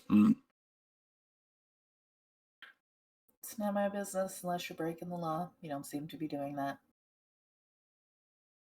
Not currently, but there was that one time on that planet with what I don't remember her name, but whoo, I thought I was breaking the law.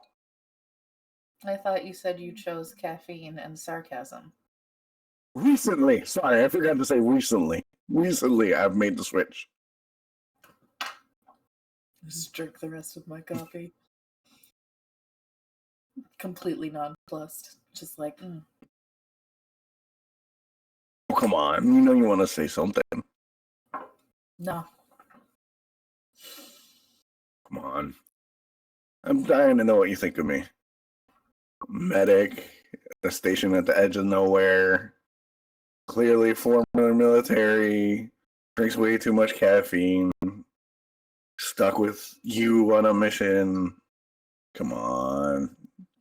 You're dying to say something. Nope. That's fair. I'm a lot less complicated than I think that you think I am. Certainly You're less complicated than Tavin thinks I am. Tavin needs to work on his people skills, much like you, but in a different way. Big slip of coffee.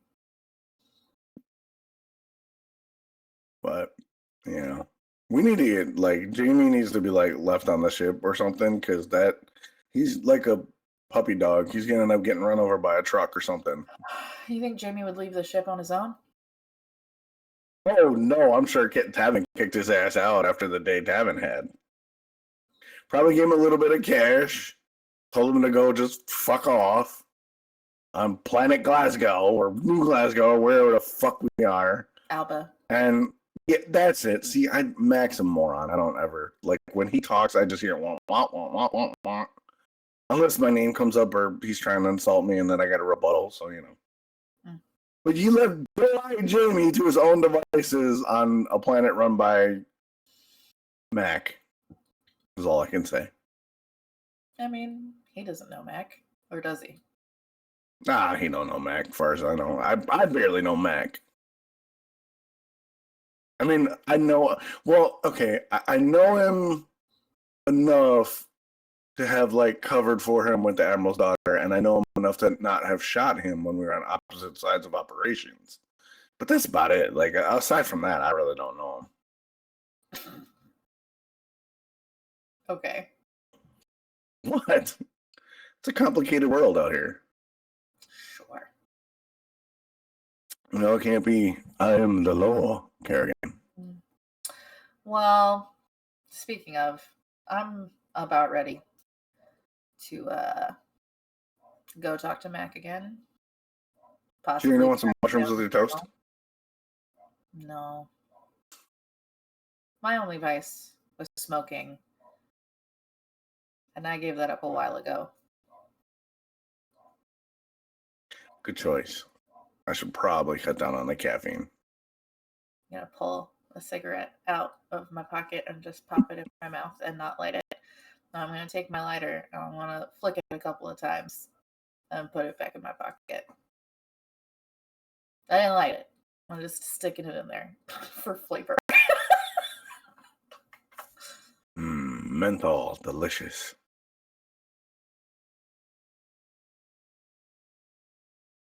We should probably go get Andrea and Tavin if we're going to go talk to the Colonel and Mac. Unless you want to talk to him by yourself. No, it's fine. All right, let's go round up the Scooby Gang. We were on our way there. Just as you are You didn't getting know that. up out of your chair, Andrea and Tavin do walk in, having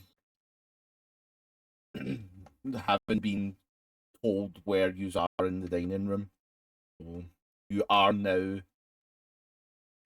a quartet again. I am. Look at that. I say find the Scooby Gang and poof, they appear. Good morning. God? Am I the chosen one? I don't think that exists. Trust me, it does. Especially in a foxhole. When you're surrounded by enemies and you got like a couple clips, yeah, God exists. I don't know which God or how many, but God exists.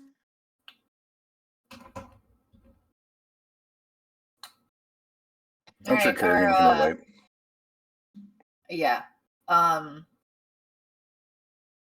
Devout Catholic. Are we leaving We the should kid here? probably get. Should he not be on the ship? Do we want? We're gonna get him a chaperone for the day. Do we need a toddler leash for him? No. We're gonna get him a chaperone so he can like actually explore the city without getting in trouble. Okay, so we're gonna find an actual paid tour guide that is not anything other than a paid tour guide, correct? Oh no, I was just gonna go see if Kaz knew somebody who could like toddler shit for us and take them around and show them the sights. She's probably more trustworthy than your average tour guide. You don't think she'll just take him to buy more mushrooms? If he asks. She's an 80-year-old woman. She's gonna be like grandma. Grandma don't let you eat drugs. It's not illegal here. What does It's she not care? illegal. Okay, so we say, here's some money, no drugs. Keep an eye on them or have somebody keep an eye on them, right? Take them to the zoo or whatever young kids do these days for fun that isn't drugs. He's Or almost horrors. Like, an we adult, can't right? use horrors. Don't take him to see What? the horrors. What drugs did he get? Snow caps. No. You got snow caps. Snow caps. Yeah. Would I know that as the...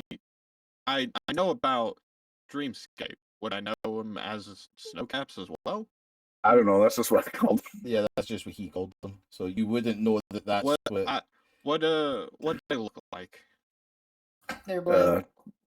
Yeah, they're like blue with white spots. Oh, white spots. I would recognize that they're Dreamscape. Yep.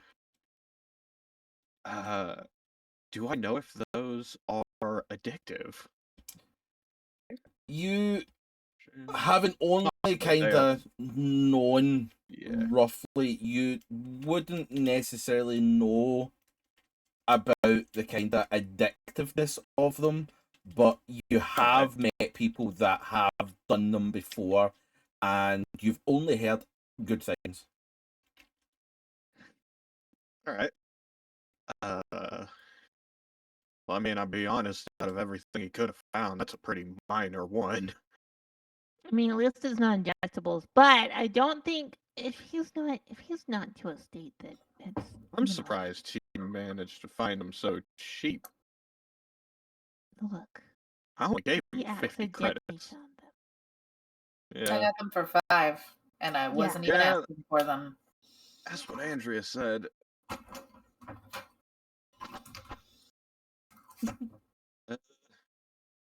Anyway, I'm gonna head out to the office or the desk let's and go. So ask Kaz if she can like get him like a chaperone for the day. Okay. Joshua, Mm, your life finds new meaning when you speak to Kaz, and Kaz explains how she has been looking for someone that could clean the kitchen and clean underneath the tables, because she just kind of get down with her old age. Her hips are bad and her knees aren't quite the same. So for a very, very meager 10 credits, Kaz is willing to look over Jamie while he is put to chores within the give her establishment. 50 and be like, take care of powerful young Jamie. And I'll walk out. Yep. So, yep. Jamie is notified of the situation. Not too happy, but sucks to be him. And you four are able to walk out. And are you heading straight to Max? Marshall. I assume. Okay. That's my plan. So, On the way there, I'm gonna say to Joshua and Carrigan, just so you know, in regards to food for the ship, you both owe me 200 credits for enough Okay. food for us to get back. Yeah, we'll settle up at lunch. And if you want to buy your own special food, you can do that on your own. We have the storage space for it. Cool. so with that, you are able to make your way back to the office of the King of Alba, General of In my ass. the Royal Marines Commandos. God.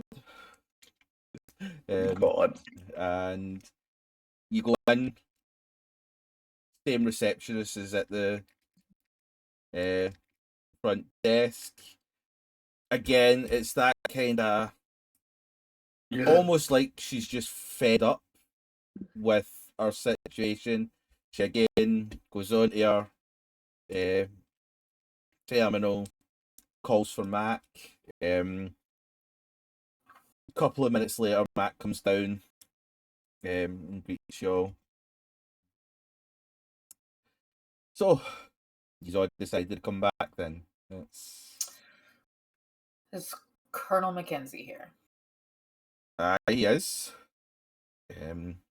Do I have to ready the defences, bring in backup, or is it going to be more of a peaceful?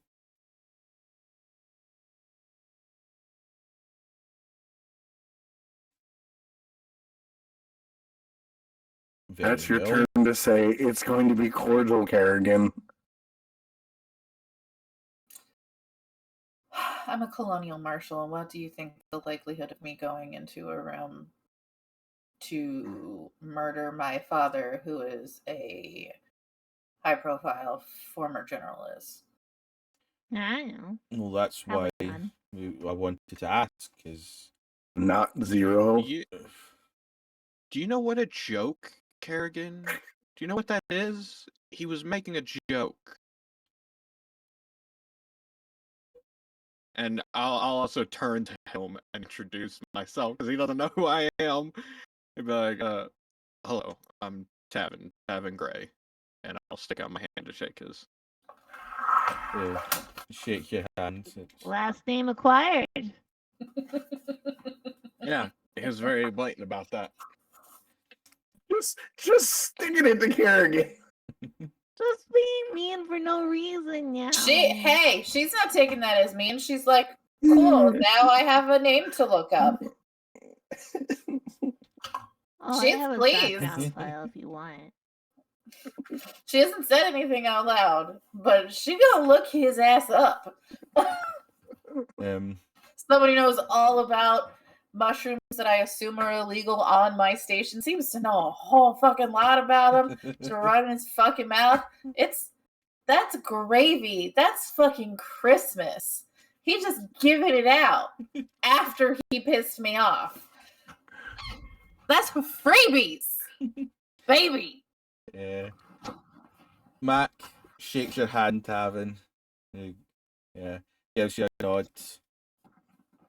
Pleasure to meet you. General McTavish. You can call me Alien.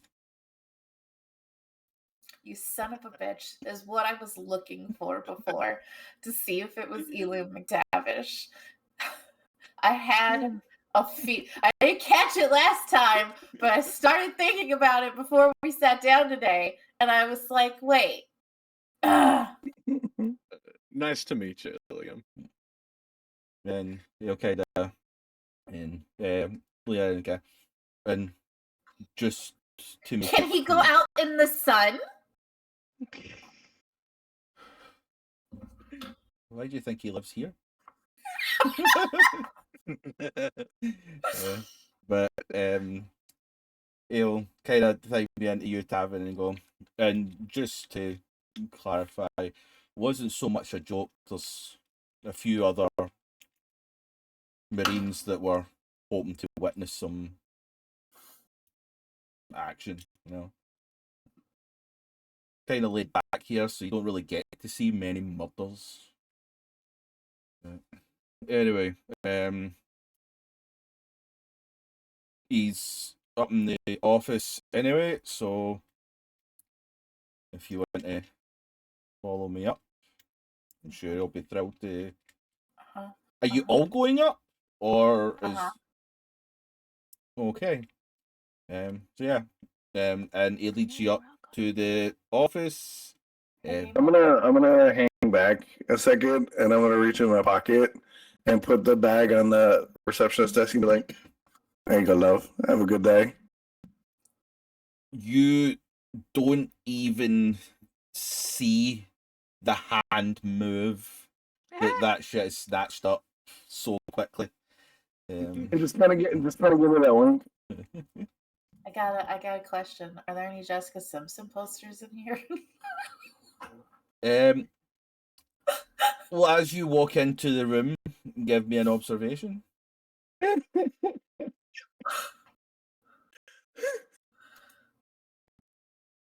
did I take a stress? Oh no, that's from when I accidentally clicked it before. Did I Two. push that shit? Yes, I did. Very well. There's a chicken as a sea ad. As you enter in, the first thing that you notice is your dad sitting on his seat. You look around and there is a section that looks like a kind of personal area. Kind of, there's like a little single bed and stuff like that. And you do not see anything that says Jessica Simpson. But since you pushed, as you kind of look around trying to take in, you do see some posters and kind of pictures and stuff like that. Can I guess? Do you want to guess? Yeah. Is it the Deathridge Family Tabernacle Choir? There is some posters of that. I'm sorry, continue. There is some. And there's also ticket stubs.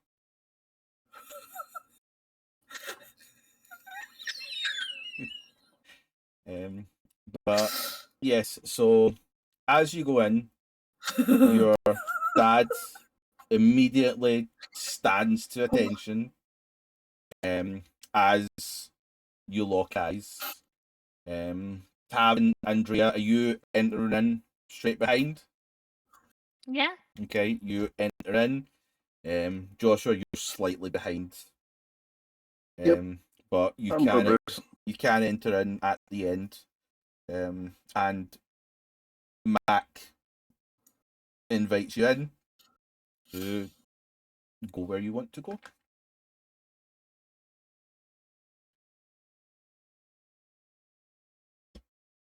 I'm gonna stand. And go, so,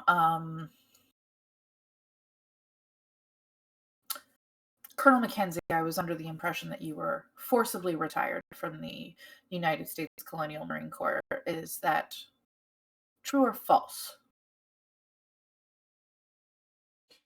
Kinda has a look of being punched in the gut with how you Called him by his title. as you instead of refer Dad. to him. And he kinda looks with kinda shaking the head. Is that why are you talking like that? Well, because you are Colonel Sean Mackenzie, retired, a person of interest in an official Colonial Marines investigation. And also, you sent Captain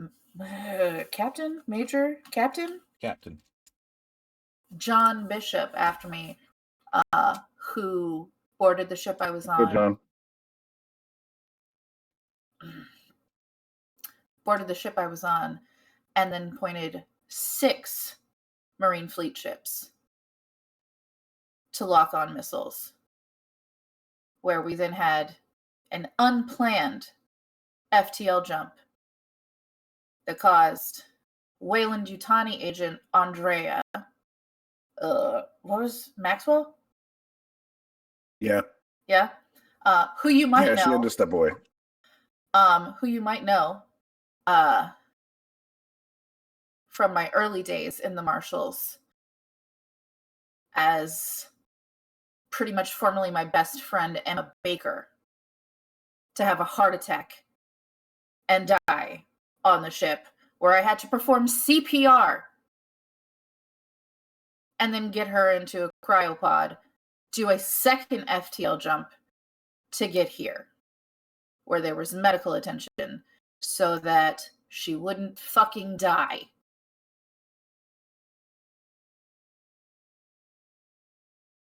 So again, Colonel Mackenzie, retired, of the United States, or the United States Colonial Marine Corps. I can't remember what it is anymore, but she does. She knows it. Are you, or are you not, currently retired? He takes a couple of seconds pause as he just stares at you, and he kind of looks at you with that kind of heartbroken eyes. Carrie, I never asked for any of this to happen. Marshal Mackenzie.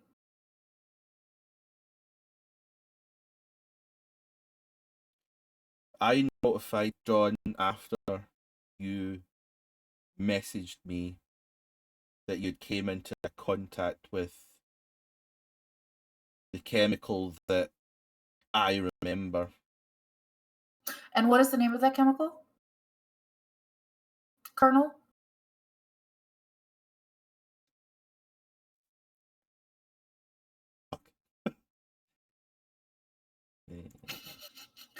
Kid mother is like, fuck, what did we call it? What did I name it? Yeah.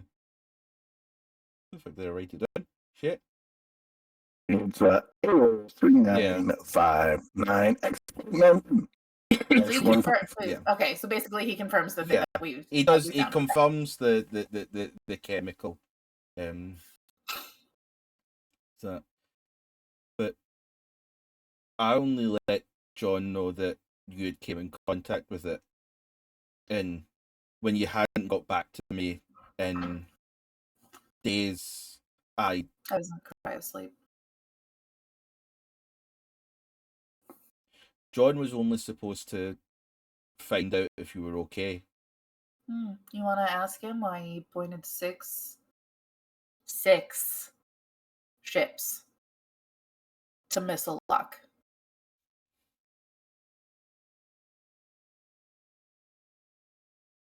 He didn't say anything about that. I mean, Have you to be talked to him? fair, Tavin did kind of like instigate a little bit of that. I would think that John Bishop would be smarter than that, than trying to murder a Colonial Marshal and a Wayland-Yutani agent that are both on official Marshal business and Wayland-Yutani business. Am I correct or incorrect, Colonel Mackenzie?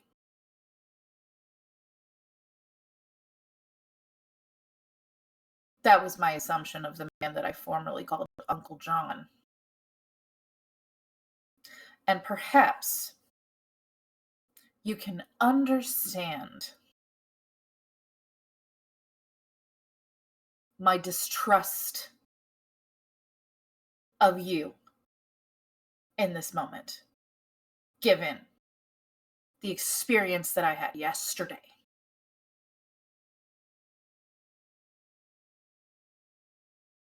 Look, this chemical, I don't know any more about it than what I did 20 years ago. And what did it do 20 years ago? We didn't know yet.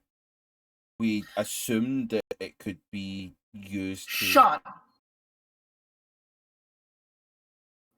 Cut the shit. We have read documents signed by you. And you responded to my messages with "get away from the public." You don't know what it does?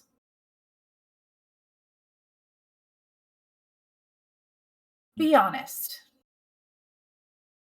If you ever want to maintain a relationship with your daughter,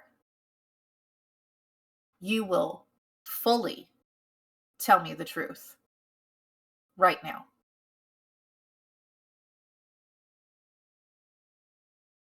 He lets out a deep breath as he sits back down on the couch and with a sigh. Look, 20 years ago, we discovered this chemical. We'd done research on it to find out its nature, to find out what could be done with it. Someone tried to sabotage and take it. After that, I was removed. I have no knowledge or understanding of what this does, other than the fact that people were willing to kill to get it.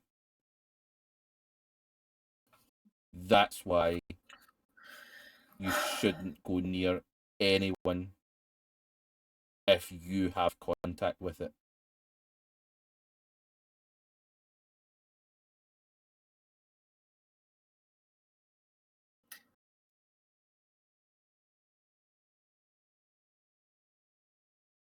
Do you still have contact with John Bishop?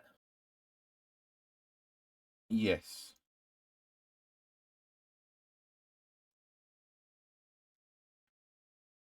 Why don't you ask him why he tried to kill me?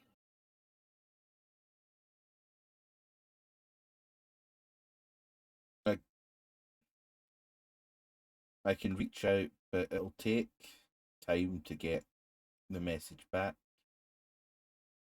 But You gonna tell Mom that you almost had me killed?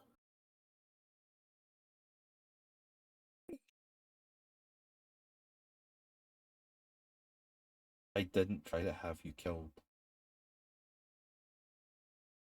I thought you were dead because you didn't reply to my messages.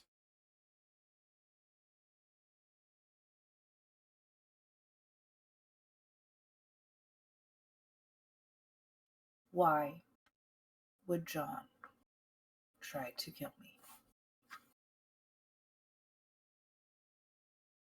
I don't know.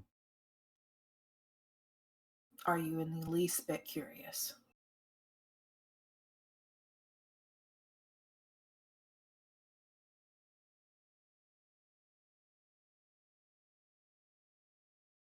Well, of course. Mm.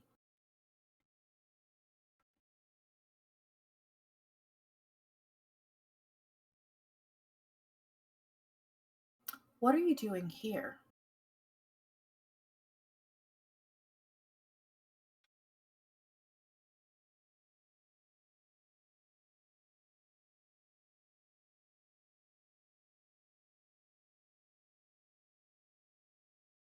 He breaks eye contact with you. It's the first time since you walked in the room. I would really love to use authority and use command on him Okay. to get him to answer me. Okay. That's 3 successes.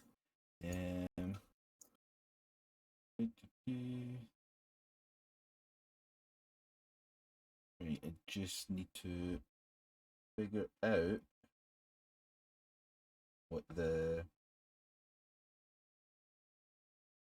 what do you call it? The oppose would be. Probably wits. Could be wits, or would there be an actual? Does it actually say anything on like the command? So what authority says by invoking your authority as colonial marshal, you can use command instead of manipulation to get someone to bend to your will.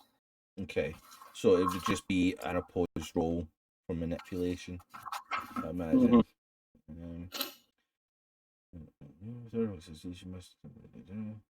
Okay. Hold on. Bum, bum, bum.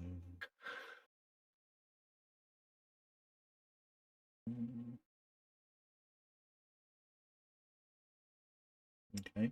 So what was it that you were commanding him to do? Well, fuck, I forgot what I said. Get him Basically, to open up. to answer me truthfully, to tell me the truth. Okay.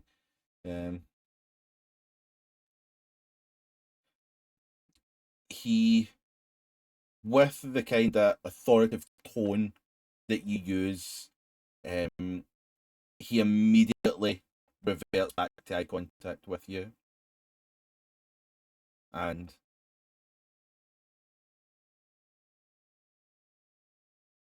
almost with like a pained expression,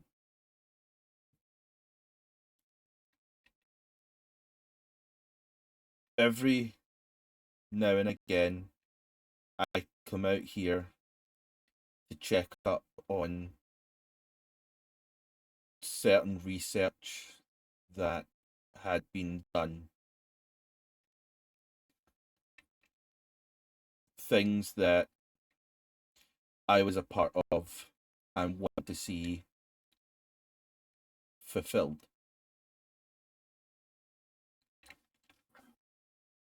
Gee, Dad, do you think you could be any more vague?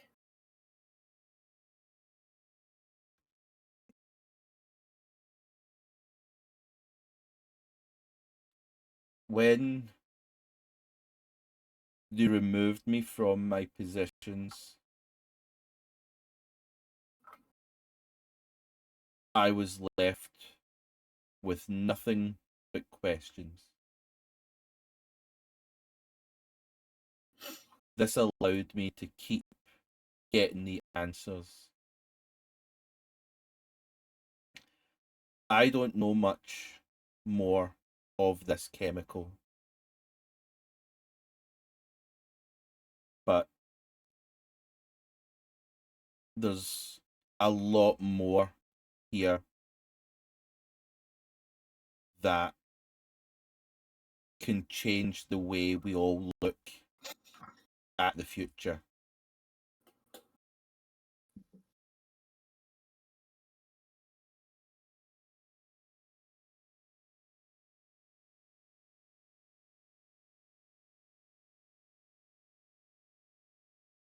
Never in my life thought I'd be so disappointed in you.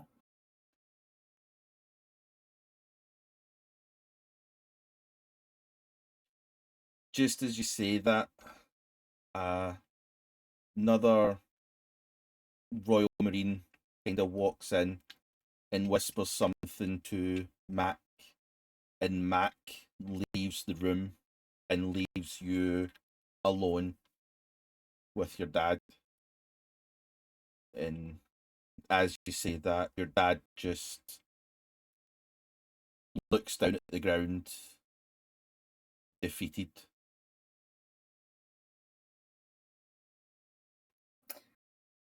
Colonel Mackenzie,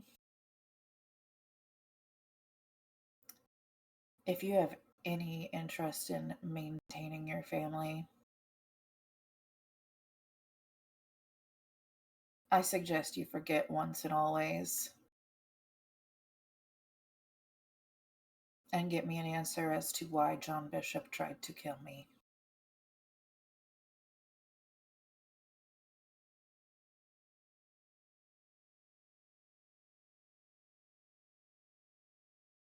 We can use that research information too, not to butt in.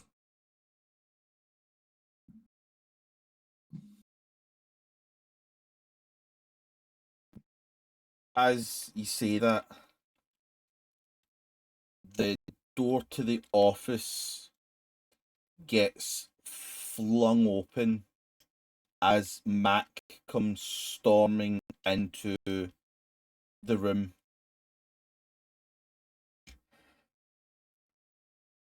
And he pushes through Tavin, Andrea, and Joshua and stands almost side by side to you, Carrigan, and looks at your dad and says, "Sean, what the fuck have you done?"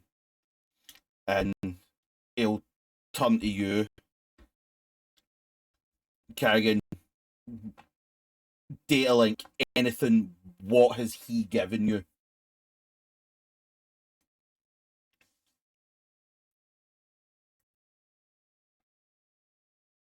Pull out my lighter.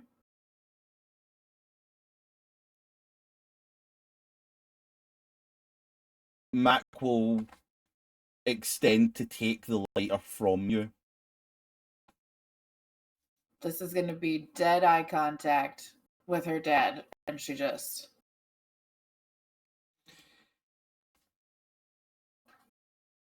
The rest of you looking at Mac, I guess, at this point, see Mac look at the lighter, open it, and sort of examine it.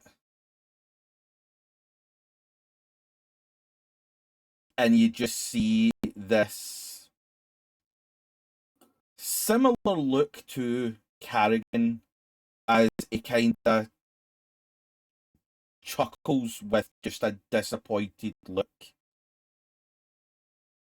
as he unclips part of the lighter and throws whatever he took off down at the feet of Sean. And he looks back to you, Carrigan. That's how the son of a bitch fucking knew where you were. We gotta get you out of here. And he begins to start ushering you all out of the office as he starts heading. Come on, we've got to go. You gotta get out of here right now. Okay. All right, we're moving. Looking can I see what he threw on the ground before we're ushered out?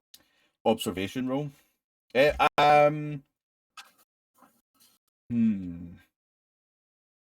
on. I mean, I think there's a certain amount of assumption there. I Yeah, assume but I it's just some want sort to of see if I can tracker. see what it is specifically. Give me an observation roll. All right. I was trying to decide whether 2 observation or successes. Comtech would have been the I one. do You have could have done 3 either or. Comtech. It might be observation just to see it because Yeah. it'd be really small. No, that's And then Comtech yeah. to see if I know what it is. Yeah, give me a Comtech then. But you do see All what's right. on the ground. 0 successes. Okay. Don't recognize it. There's just a small metallic piece of something just on the ground. All right. But As Mac is ushering us out, I'm just gonna like toss back to my dad. Don't come to Novgorod. You'll be arrested on sight for tracking a colonial marshal.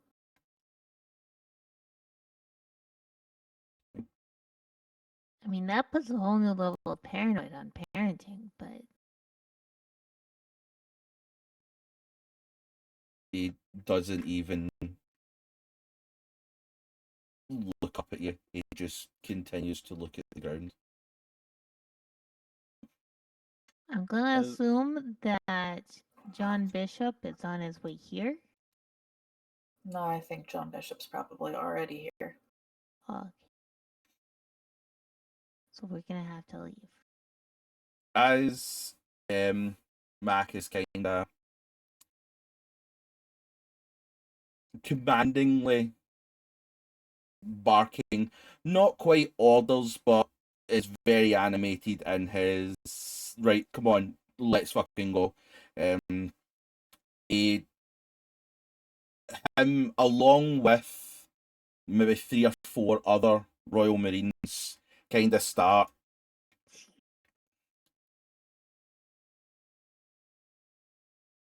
ushering you back to the spaceport. Tavin, Mac hands you a small data. It's not really a data link, but it's like a data flash drive kind of thing. Yeah. And it'll say,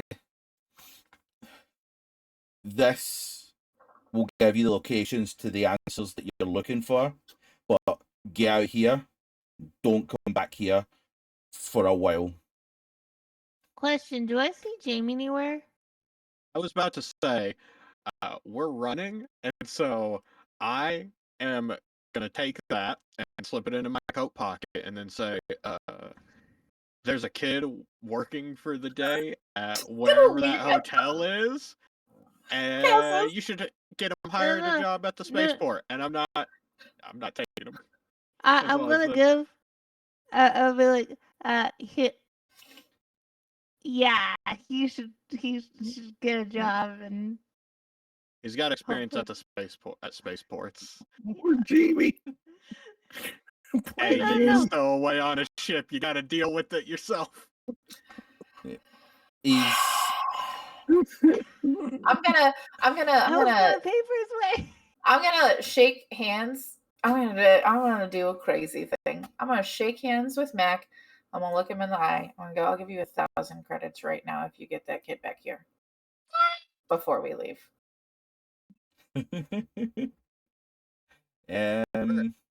I'm assuming we're like jogging to the ship at this point, right? He's the general of the planet. I'm sure he can get someone over there. No, I'm just asking about it. You're not necessarily running or jogging. It's more like a fast-paced walk because they're not trying to cause panic amongst the actual, but they are trying to get you as far as. So then rather than shake his hand, I'm gonna kind of grab his shoulder-ish, I don't know, Talius, and be like, I'll give you 1,000 credits if you can get that kid back onto the ship.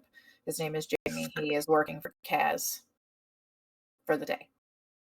Oh, Jesus Christ. He has a bit of an annoyed look on his face, but he does Don't leave people behind. he does Yes. gesture to one of his Marines. I'm assuming we see this, right? Well, you would all be kind of Yeah. all in one group. Oh yes.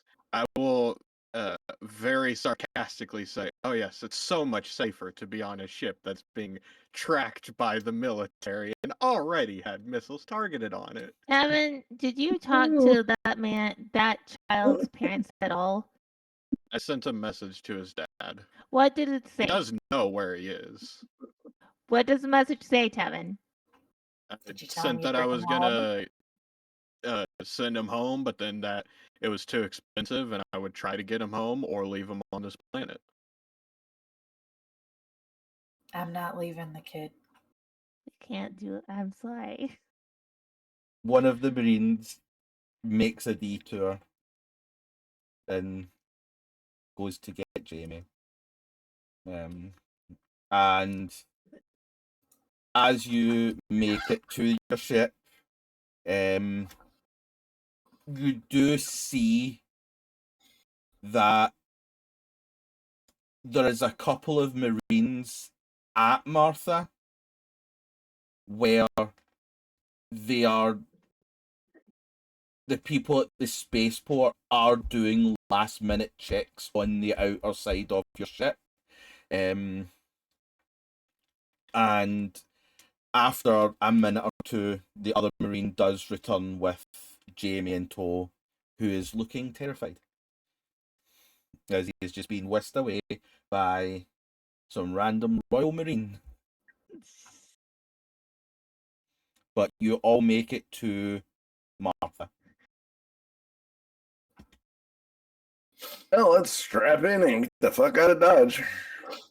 And just before you go, before we go in, I'm gonna ask Mac, are they here or are they coming? They're coming. You know how long? You don't have that long. Those coordinates on that flash drive is to the other side of where they will be coming from. Get there, that has answers. Right? I'd like to shake Mac's hand and go, thank you. It's been an absolute pleasure. I'll get you the info on those farms. He does have a little bit of a chuckle at that, but as he shakes your hand, as you go to kind of go to the ship, he does not let go of the grip and kind of things in, and he goes, "Look, I don't know what your dad's got himself into. All I know is this is fucked up. Find out what you need to find out so that we can be prepared." And he'll give a final shake to your hand as he thingies everybody to step back from the ship. Tavin, I will say, just so that you're aware, the workers weren't doing anything to mess with Martha. They were probably just making sure, because you were having to do a speedy getaway, they'd been told just to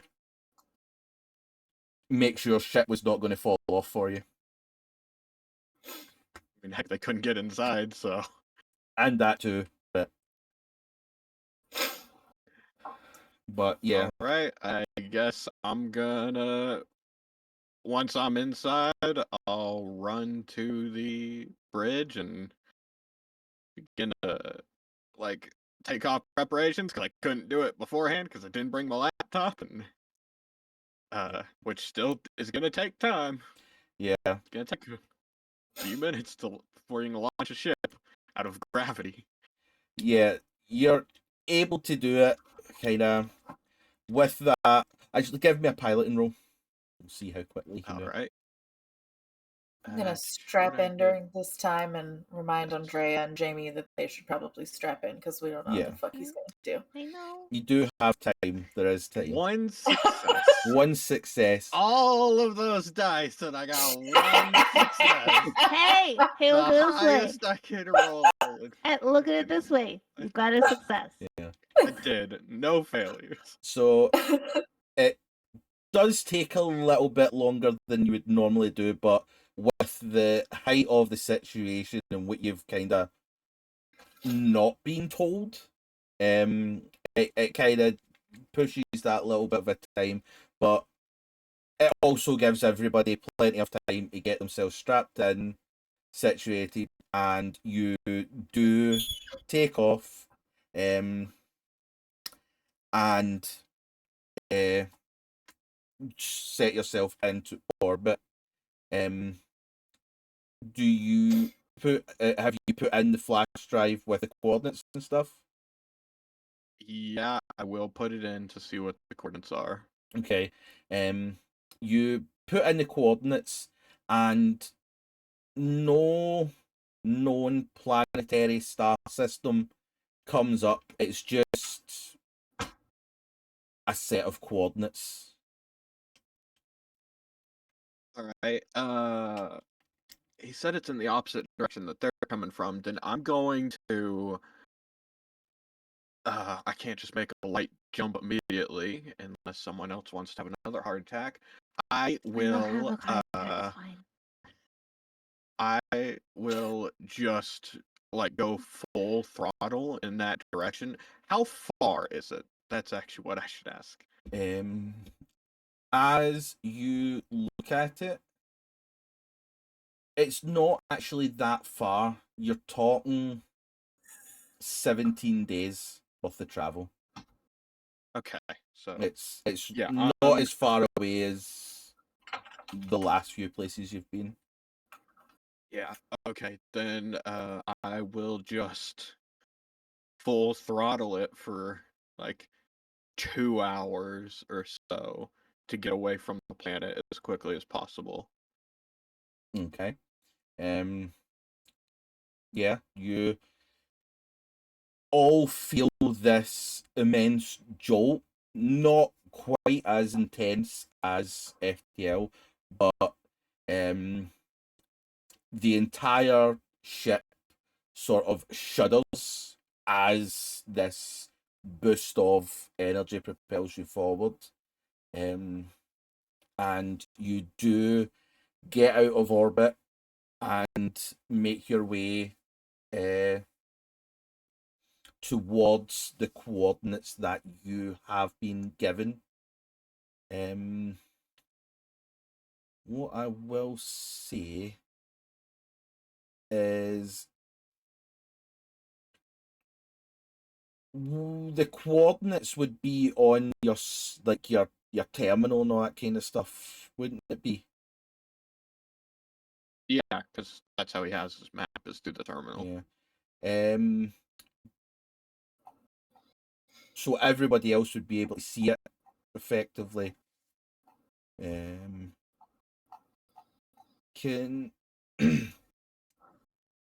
everybody give me an observation?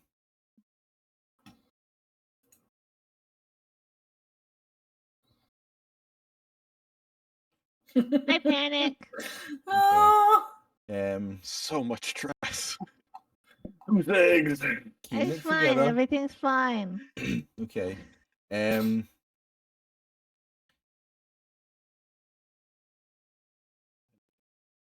So I had Tavin, 1 6, yeah. or I had 2, and Carrigan had 1. Yeah.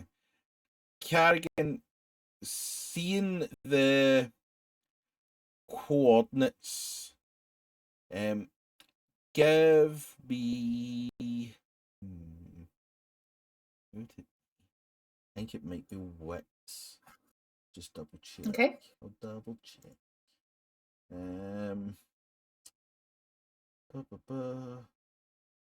Shit, I've lost it. Skills. Yeah, I'm pretty sure wits is just like your knowledge kind of thing. Yeah, it's sort of Yeah. your brainy Give me a attribute. wits, and you as well, Tavin.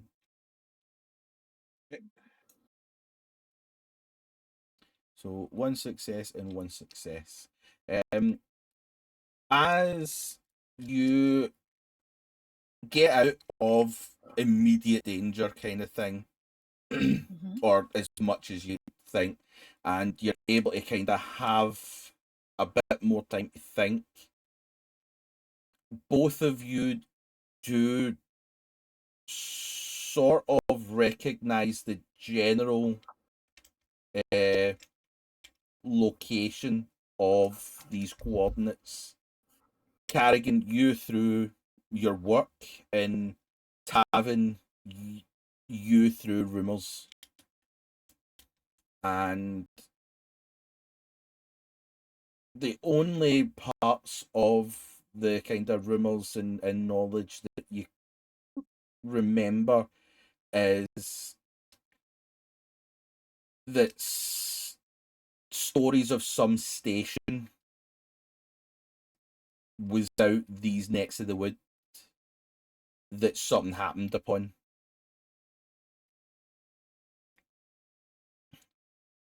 Okay. You don't know too much more, but Tavin, from it being more rumor based, not all the rumors were great.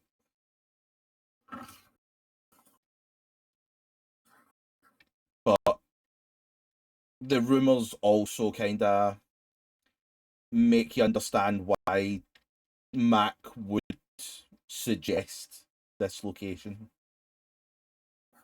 Is it like rumors of like, oh, the military has like a black site station here, or is it like, oh, it's criminal stuff? More like the location of an accident. Okay. But you are all able to begin the travel out there. Give me a piloting roll, Tavin. I will say, once we're a couple hours away from the planet, he'll go back on the throttle as to more like a cruising speed that you would do. Okay. So he's not just burning through fuel. Well, before you roll your pilot roll, is there anything anybody wants to do, kind of in this moment of you're a few hours from Planet Alpha, where you've set off into this journey, just before we begin this travel? No, I'd just be stowing my stuff. Yeah. Okay. Okay. Say, even though there is a force from it going full throttle, y'all can still get up and move around because the ship has its own gravity. Yeah, at this Just point, you're going- back to just like a you feel a normal. little bit heavier than you Yeah. would normally. Just gonna Alright, take a so- few deep breaths. Okay. So yeah. So, Give me a pilot piloting. roll. Yeah. All right. Oh, nope, not bonus of 6, bonus of 2. Again, one success. Okay. So that's success. So you're able to travel your first 10 days. Everything goes kind of smoothly.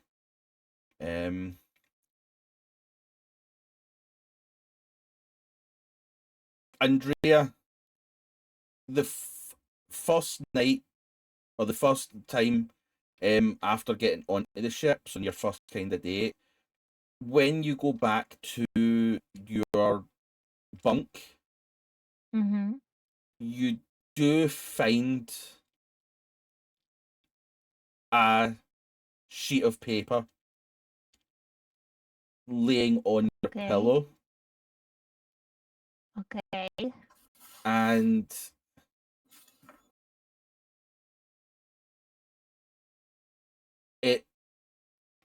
has kind of like just a nice little drawing of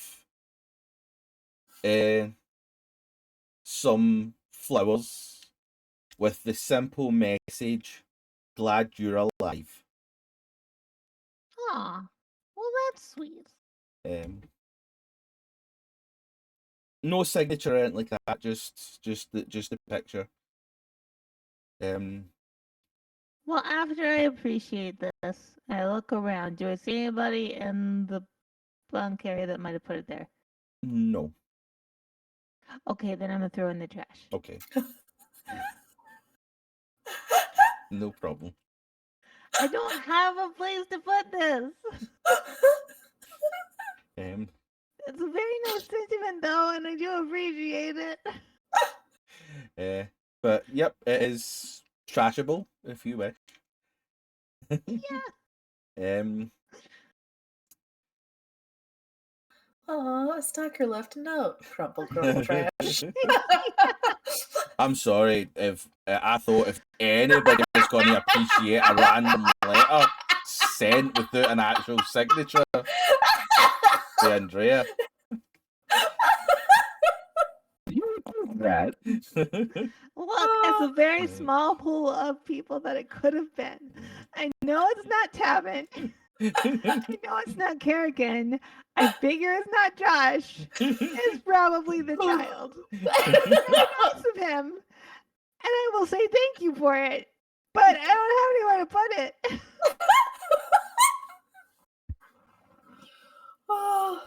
But yes, you are able to put it in the trash, and Carrigan, over the next few days of travel, you do receive a couple of different messages from your dad. Some apologizing, some asking where you've went.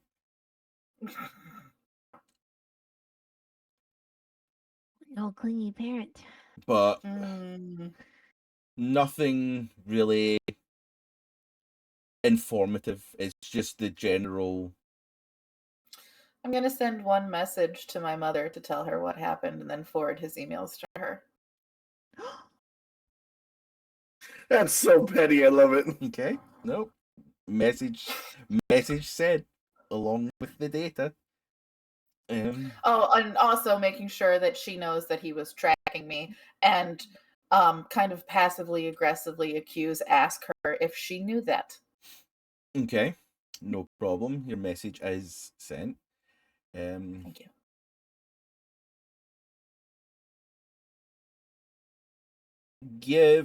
Does anybody want to do anything on this 10-day? Like, would anybody have done anything during these 10 days of travel? I mean, other than file my paperwork. I'm gonna send some messages out to my former operators that I'm still in touch with about what's going on.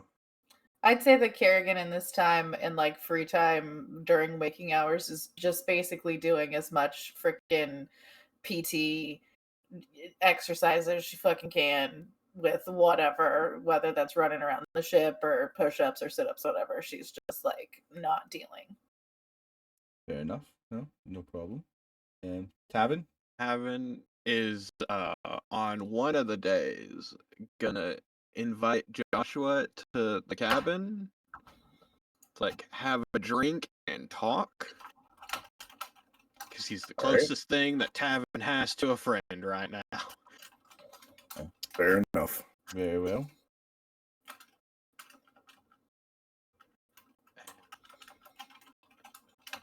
And yeah, Tavin's it's just gonna be a try and let loose conversation.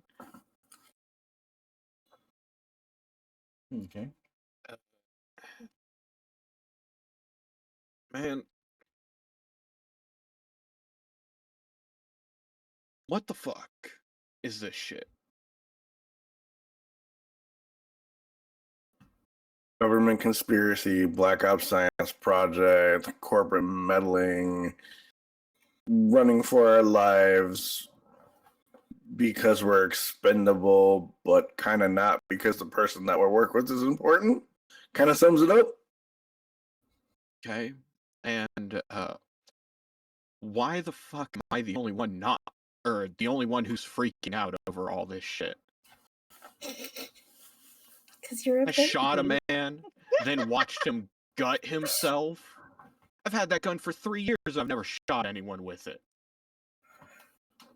And then y'all act like I'm the fucking insane one for being scared. The military aimed 6 fucking missiles at my ship. Well, you did kind of run your mouth, and that kind of you kind of pissed on his cap on that one, so I could see why he did that. Continue. I'm answering. Oh, to answer your previous. Normal people are gonna freak out from this shit. You said normal. See, combat veteran.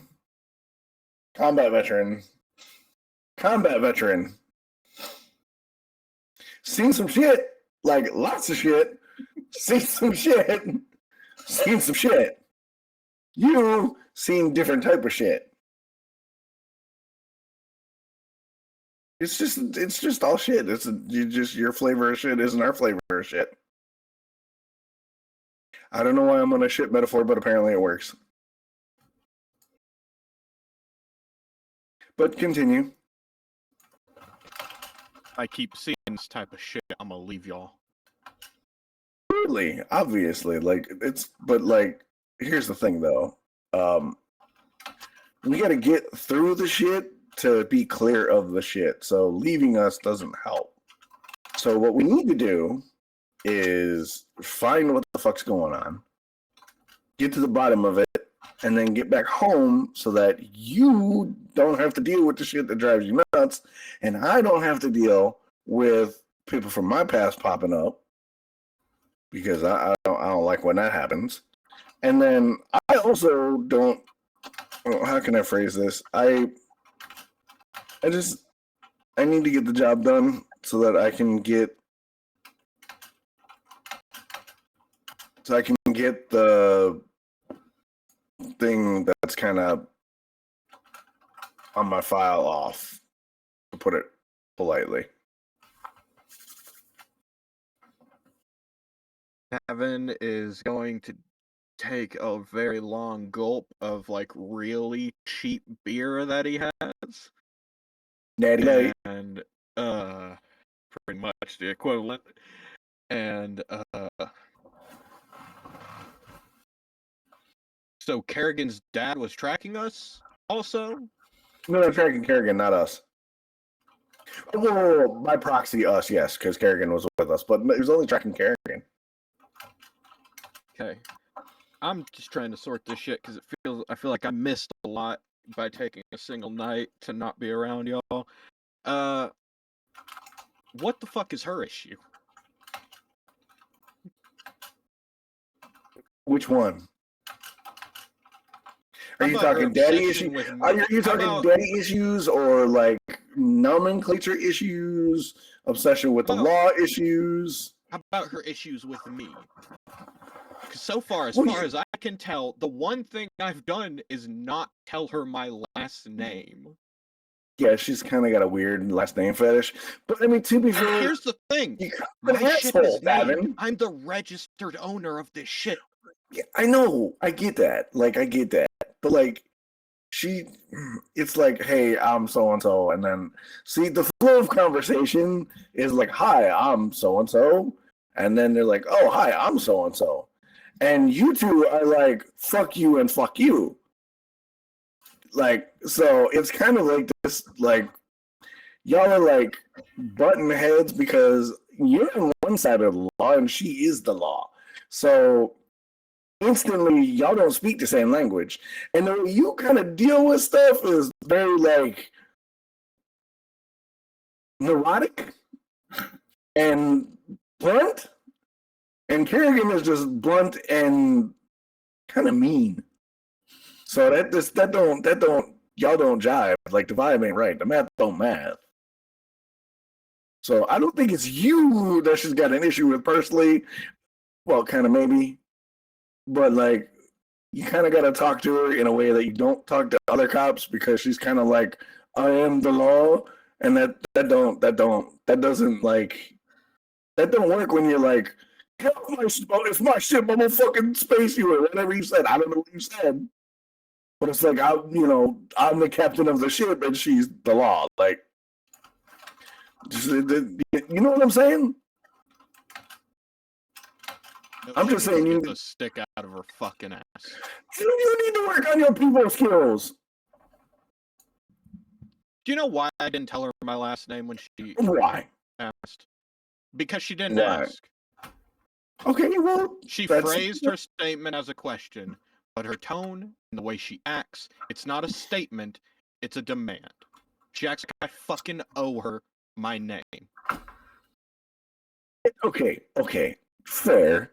But then review how you conversated with her when you woke her up out of cryo.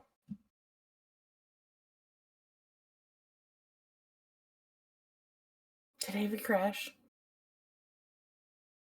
Oh no. Oh no. Avery? Maybe we cut here and continue this next time? Because he didn't even hear anything. Hello? And just like that, the game. Oh no! He's going.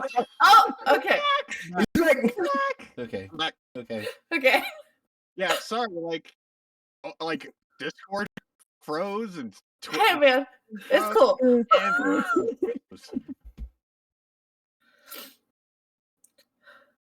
Oh, you got a lot of tech issues at the end. Are you back with me? Yes. I am. Okay. Did you hear anything, or where did we lose you? Like as soon as you started speaking, you lost me. All right, I think we should like call it and like pick it up next week. Yeah, we're like 30 minutes past. Yeah. That's a sign. So yeah, while this conversation is going, Andrea, you do get a message on your comm system from the company, Oh yeah. and as you have a kind of quick look at the message, and then there's multiple files attached, and each file has been named